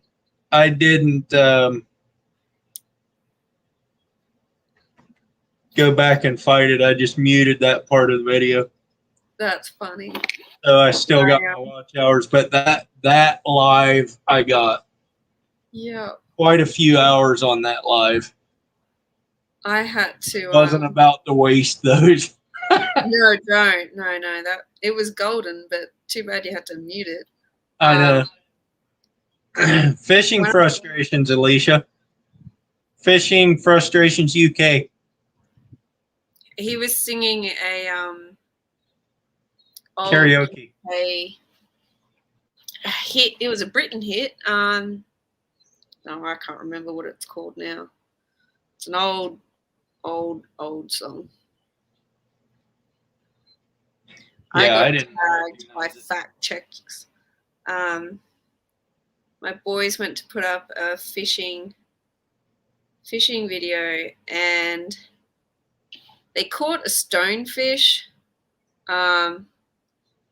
I mistakenly called it something else in my video. I can't remember exactly. And the fact checks were like all over it. They're like, that's not what it's called. Fact check, blah, blah, blah. And I was like, it's a bloody fish. I was like, unless you fish in this zone, no one's going to know what the bloody hell it is anyway. So they were just commenting garbage on your video, or did you actually get a strike? Yeah. And like I said to him, I said, don't worry about it, mate. Wikipedia's got you. But it's just a stonefish, really. It's just a stonefish. So count that as good, because the more they argue, the more comments you get on the video, the better off your channel will do. Yeah. Because you're getting interaction with your viewers. It's actually good for your channel. It comes down to, like, I think the reason why it was flagged is because where we are, we would call it one thing, but then somewhere else it's called a totally different name. And that's where the confusion starts. We call them stonefish. Some places call them stargazers. It's totally different names. I wasn't on that live. I don't believe I was anyway. But I do have some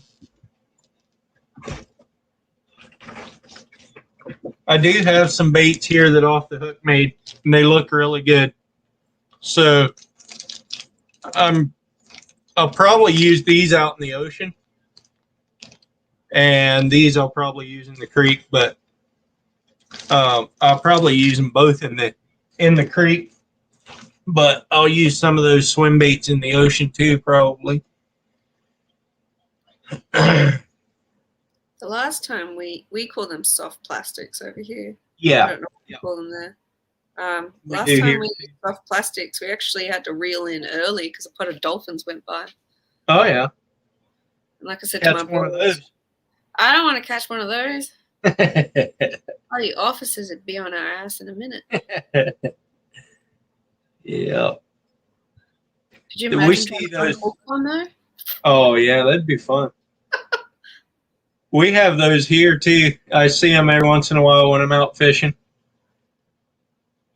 You're talking the 6-footers, right? The dolphins. Yeah, like a proper dolphin. Yeah. Yeah, we see them around here some. I think the funniest thing my brother caught on a line, he hooked up a hot chip and like tossed it out and caught a seagull. God, that was funny. Watching him try and unhook a damn angry seagull was the funniest thing I've seen. So I don't know what the birds are called, but we have birds about the size of barely the size of a mallard duck, but they kind of look like a penguin. Yeah, not quite, but they dive out in the bay all the time. And there were some guys fishing off of a boat not very far from me, and they hooked one of those things. And they thought they had a big fish. And they pulled that thing in, and it was not happy. Huh? Is it like a cormorant? It might be, but I don't. Black with it, like they're pretty white. Yeah, sort of. Yeah. We've got different types, but it sounds the same. Their wings are kind of like fish fins. I mean, not so much feathers, but more for swimming. They're like a waterproof feather. Yep. Yeah. We call them cormorants. That's probably what it is. But yeah, they fought that thing for a while trying to get the hook out of that thing. That would be funny. I would pay to see that. Just because I have like a slightly dark humor, I would pay to watch it.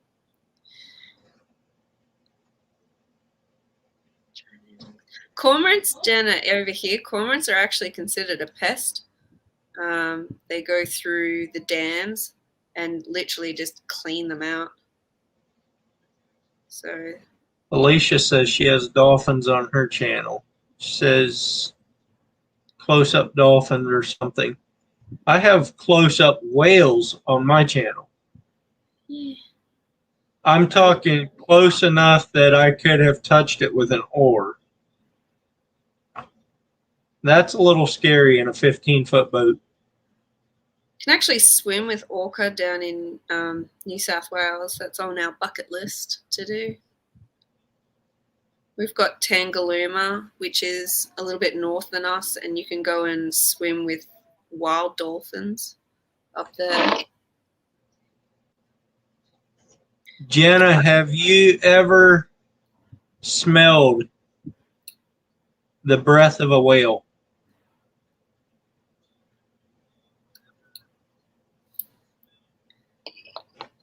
Jenna, I have a video of that whale that came up right beside us. We have a white whale called Mingaloo that travels the coast. He's pretty popular.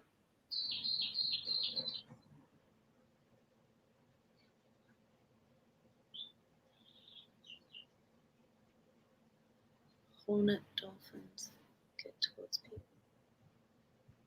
Hornet dolphins. I've never heard of a hornet dolphin. What have I done with my needle? Dolphins are fairly friendly, though. It doesn't matter if they are wild. They're not scared to get up close to a boat, that kind of thing. No. I don't know that whales are either. Jenna, you do not want to smell a whale's breath. When they were close to us, oh my, they would come up and spout. They were close enough that we would get the spray on us from their spout, and it just reeks. It smells like rotten seafood. Yeah. It's all the krill and bait fish stuck in their teeth that just sit there and rot. So whales have bad breath. Something not somehow not surprised. Exactly. Whales have morning breath that will krill you. Yeah, for sure. Sure, if you eat shrimp every day, you'd smell like that too. Homestead Aquarius, they can't help it.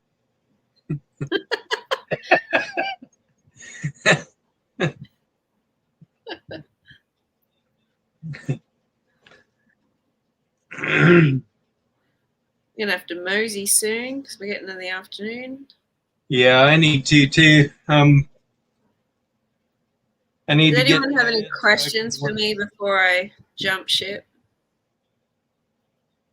Can you swim? Of course I could swim. Well, good, because you said you were going to jump ship, so I didn't want you to drown.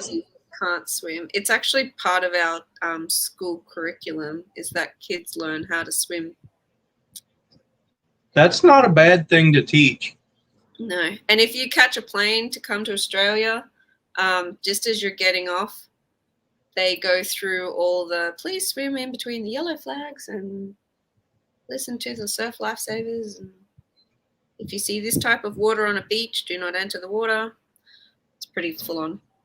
Yeah. No, we grew up back in Virginia, and we had a river a little over a mile from our house, and on the backside of my great uncle's farm, I guess. And we would go swimming every day in the summertime. Here's trouble. Come here, darling. No, she flopped. No, she doesn't want to borrow it. That's all right. But no, yeah, a lot of us learn to swim in primary school, which is like grade 1 to 6. It's an automatic curriculum, you have to do it. Yeah, even the country kids that live miles from any body of ocean, they get bussed out and learn how to swim in the surf. I This see is some my red youngest. hair. This is my youngest. Oh, Howdy. this is Odette. She's just gotten up from sleep. It's time to go to bed, not time to wake up. No, we had a nap, didn't we? Yep. This is my fish. Gotcha. Alicia, you just looked up the video of the whale?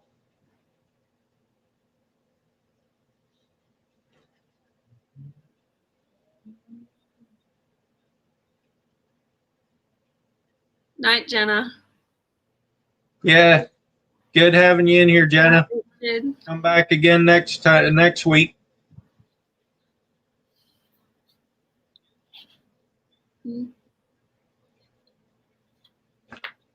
She's a bit burnt from yesterday. We spent maybe half an hour at the beach at 5 o'clock at night, and she still got burnt. Oh, the dolphin Mike was talking about, not the whale. Okay.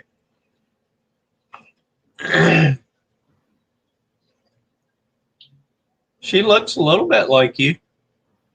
Oh, God, no. She's all my that. My husband literally just plastered onto a female. Yeah.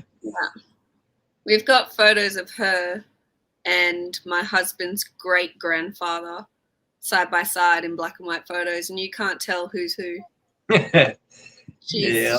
None of our kids take after my side of the family. They're all Scottish bloods. No, you can't eat it. I've got to go.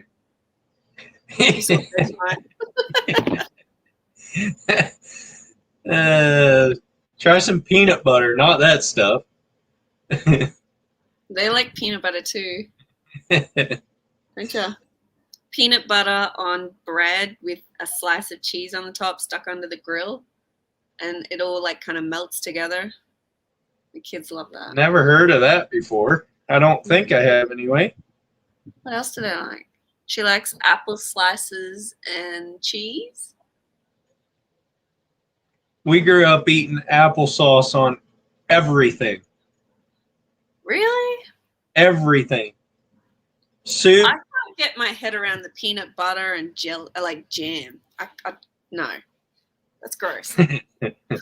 You guys call it jelly, but it's jam, and we kind of look at it. It's jam or jelly. It depends how it's made.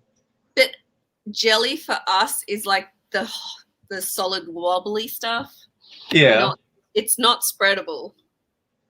That's what for you? It's just solid, and it just kind of No, wobbles. but that you call that what? Jelly. That's jelly. Yeah, that's what we would call jelly also. Jam is more the fruit itself, not the juice. No. The juice gelled would be jelly, and the more the fruit kind of thing would be So you call it jam? jam. Jelly? No, jam would have the fruit mixed in with the spread. I'm confused. Jelly would be just juice that is gelled with no fruit in it. Yeah. Just the fruit juice. Jam would be more the fruit, say blackberries. Blackberry jam would be the blackberry seeds mixed in with the spread. The berry itself in with the spread, not just. Yeah, Richard says the pulp mixed in. So which one do you use on the bread sandwich thing? Both. What? Or either one. I mean, either jam or jelly. How are you spreading jelly? That doesn't make any sense. Spread it. Leave it in clumps. Who cares? What a weird. All three. Jelly is more of a dessert here. It's not something that you would have for lunch, really. No, I can't think of any time in my life where I've had jelly at lunchtime. Alicia says it's a cold blob. It spreads. If you stuck this in the fridge, there is no goddamn way it is spreading. You are going to tear up your bread first. You can't say a cold blob. That doesn't work for everything. Ooh, watch out. Yeah. You going to go jump on your dog? No, not on his head. God.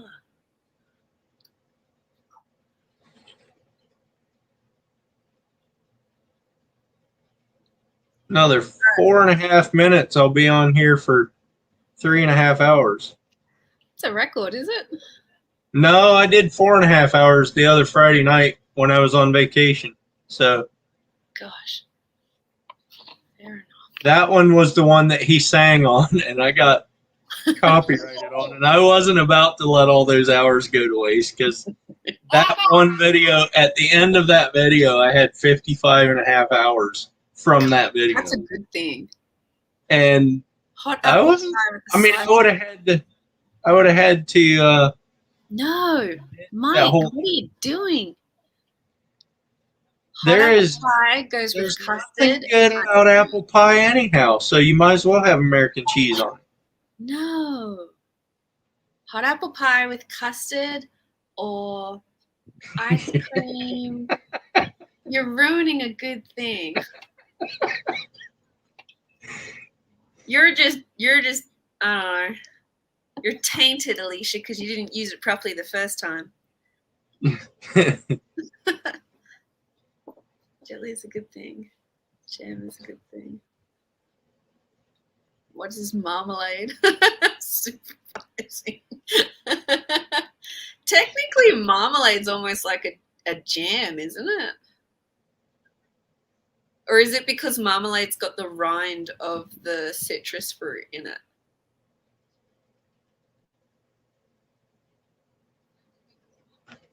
Alicia, you need the toast, butter it like normal, and then a tiny amount, I'm talking like not even a teaspoon's worth, over your toast. And she's talking the whole loaf of bread. If you can't handle it, then you use the whole loaf of bread. Great outdoors. That was a good video. Yeah, that was a good day. Probably, I think that was the best day of crabbing that I've ever had. Did you got a watch record it? that day, didn't you? Yeah. Did you see that mud crab that we pulled up? That was a good one. He wasn't that big. How big do they have to be over there to keep? Now you're going to ask me to do some converting. Bloody hell. They have to be bigger than that, though, to keep, I think. That one wasn't that big. Most of ours have a legal limit, but there's like an unwritten rule that if it's a girl, it doesn't matter what size she is. Right. She automatically gets thrown back.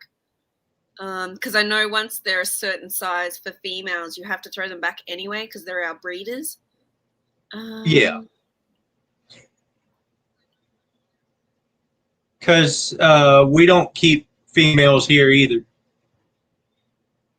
So male mud crabs across the shell, 15 centimeters. What's that? 7.5 inches. There you go. So that's the legal limit a male has to be by. The this one was probably 4 inches Okay. across. It wasn't very big, but they don't get very big out there. Oh, they get huge here, especially up north. Yeah, I was watching. There's a guy over there that I used to watch. I don't even remember who he is anymore, but he would hold those claws in his hands like that. I mean, those things were huge. Jelly in Australia, yeah, it's like Jello equivalent for us. Yeah. I think that's where it gets confused because you guys are like, oh, jelly and jam and stuff like that. And we're just like, they're two totally different things. That's why I'm like, how do you spread jelly? It doesn't make any sense. I've seen clips. There's a guy that my boys watch. He went. We call him mudding. That's what we call it when you go crabbing. Yeah, right. They went mudding up north, and he caught one. It was that big he could only just put his hands across the back swimmers. It was huge. Oh wow, that is and huge. I was just like, you're losing a finger if that thing gets you. Yeah, no kidding. Especially with those things have bigger claws than what the Dungeness do. But I don't know if you noticed that on the red rock crab. They have bigger claws than what the Dungeness do. The red rock ones, and those things. I've never been pinched by one, but I don't want to because they have some tremendous claws on them.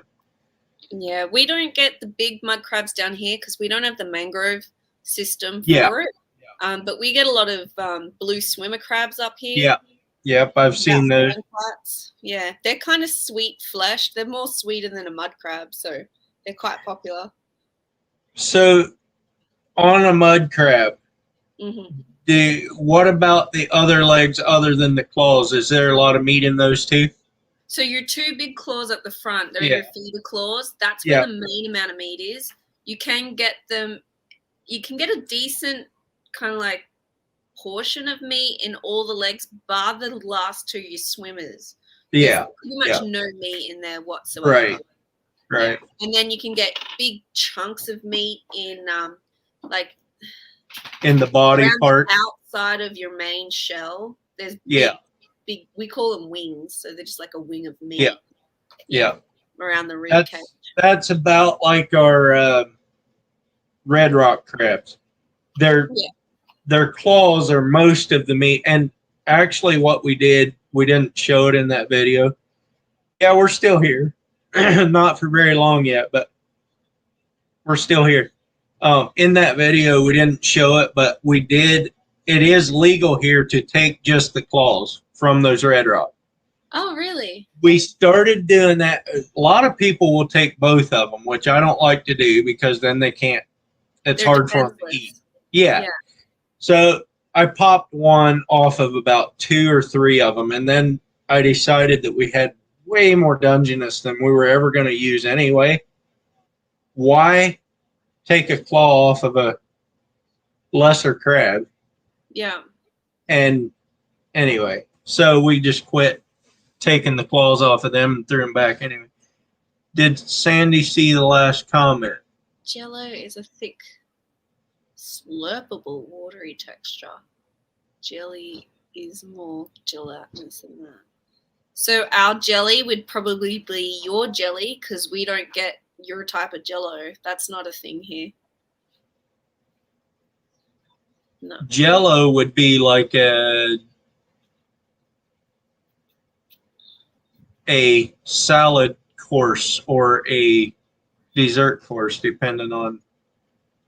Just reading that statement, our jelly is like that jelly where it holds its shape.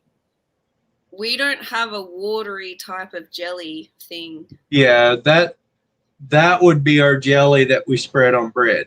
The more watery type. Yeah, no, we've got jam or we've got jelly, and that's it. Hang on. There's a lot of regulations over food in our country, so there's a lot of regulations on how much sugar is in a product, and if it's more than the recommended dietary allowance, it has to be labeled as such. We get health star ratings on a lot of our food. And the same goes for salt. Salt content in food has to be labeled as well. So a lot of the products that you guys would get, we're not allowed to sell in Australia because of the salt content or the sugar content. I think all we have is jam, not jelly, so I can't show you what jelly is. But it's all about the same. It's all about the same consistency. Yeah, Jello holds its shape. Where jam doesn't, it's jam. We don't get your equivalent to a spreadable jelly, really. Yeah. We just don't have it. And if we do have it, I've never heard of it.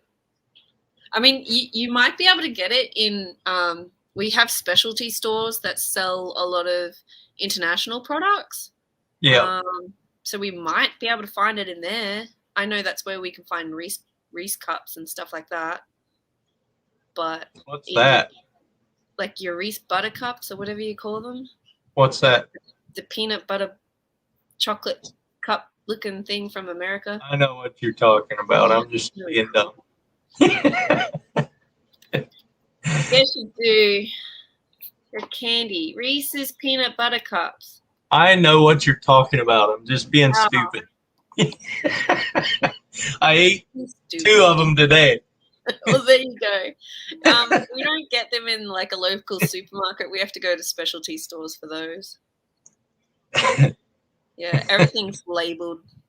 Everybody in the chat's thinking I'm stupid. Like Reese's, you know what Reese's are. Here I'm sitting there going, surely you know what it is. When am I saying it wrong?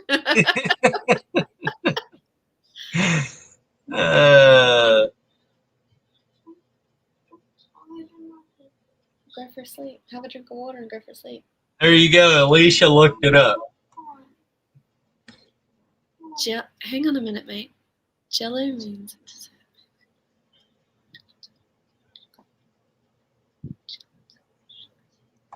And Okay, then so we have jelly, not jello. jelly means a dessert made by boiling gelatin, sugar, and some flavoring, often derived from fruit, and allowing it to set, known as jelly. Yeah. In North America. So we don't have jello in Australia. Yeah. Which is fine. No one's missing out. As long as you have even jelly's not a real popular dessert. Most people, when it comes to dessert, will have fruit and ice cream. That's normally the standard. Well, it's too hot. Because it's just a culture thing. Jello has to be cool or cold, or else it'll turn to water. Yeah, it's just a culture thing. Daniel, it's time for you to go to bed.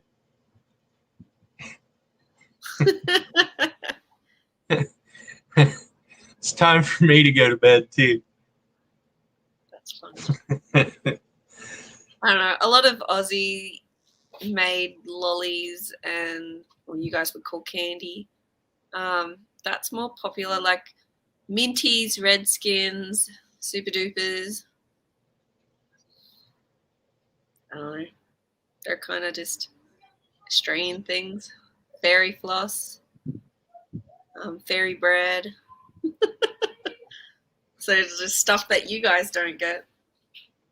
They're popular here. My kids have massive sweet teeth. It's not even a tooth. It's like their whole mouth can do with it. So I don't need to have Jello sitting in my fridge waiting to happen. Jello isn't really that sweet though. It's still probably more flavored sugar than what my kids get. You got to remember, I got redheads. They need no additional help. I don't know that. Alicia, how much sugar is in there? Oh, they make sugar free. There you go. There you go. Gobstockers are a huge candy in Australia. Which is Don't literally hurt yourself, Daniel. Just be gentle. Gobstockers are like layers and layers and layers and layers of candy until it's like that round, like a baseball size. Oh yeah, I've seen those. Yeah. They're if you haven't had a childhood with a gobstocker in it, no. You're living a pretty crappy childhood. Fruit preserve made from fruit and peel. Yeah. Yeah, off you go. You can have like a muesli bar and fruit. My kids are eating the fridge as we speak. Hey, stop screaming. Well, I should shut this down. I hate to do it since we still have 9 or 10 people in here, but It's all good. I gotta go save my fridge from ransack. That's exactly what I'm listening to. Yeah. Anyway, what tinker thing, Daniel? Because the Tinker thing. Something about Tinkerbell.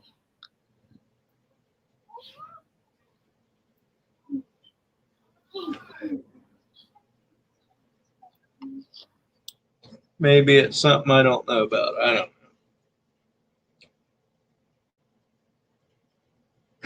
know. Daniel says, Sandy, will you read me a bedtime story? I like your voice. Sure, you can come and listen to the bunny story at bedtime. It's in like 5 hours.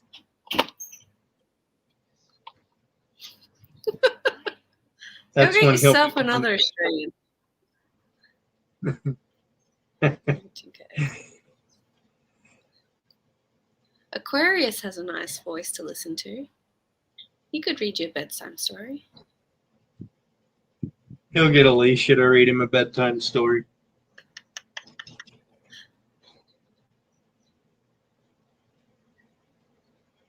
Oh, I see what you're saying. Military man. You missed that one, huh? You might not have missed it yet. November 30th. Oh, you missed the train. Oh, ouch. Call him anyway. You might get it. There you go. Alicia volunteers. There you go. Okay, you got somebody to put you to sleep. Now Sandy can go save her fridge and I can go to bed. I don't have an Australian accent either. I know you don't. Not much of one. My boys are killing each other. I'm out. Okay, have a good one. Thanks for coming up. You guys. See ya. Section 8 just pulled out of the creamery and wanted to show support. Have a great live. I am just about to shut her down, so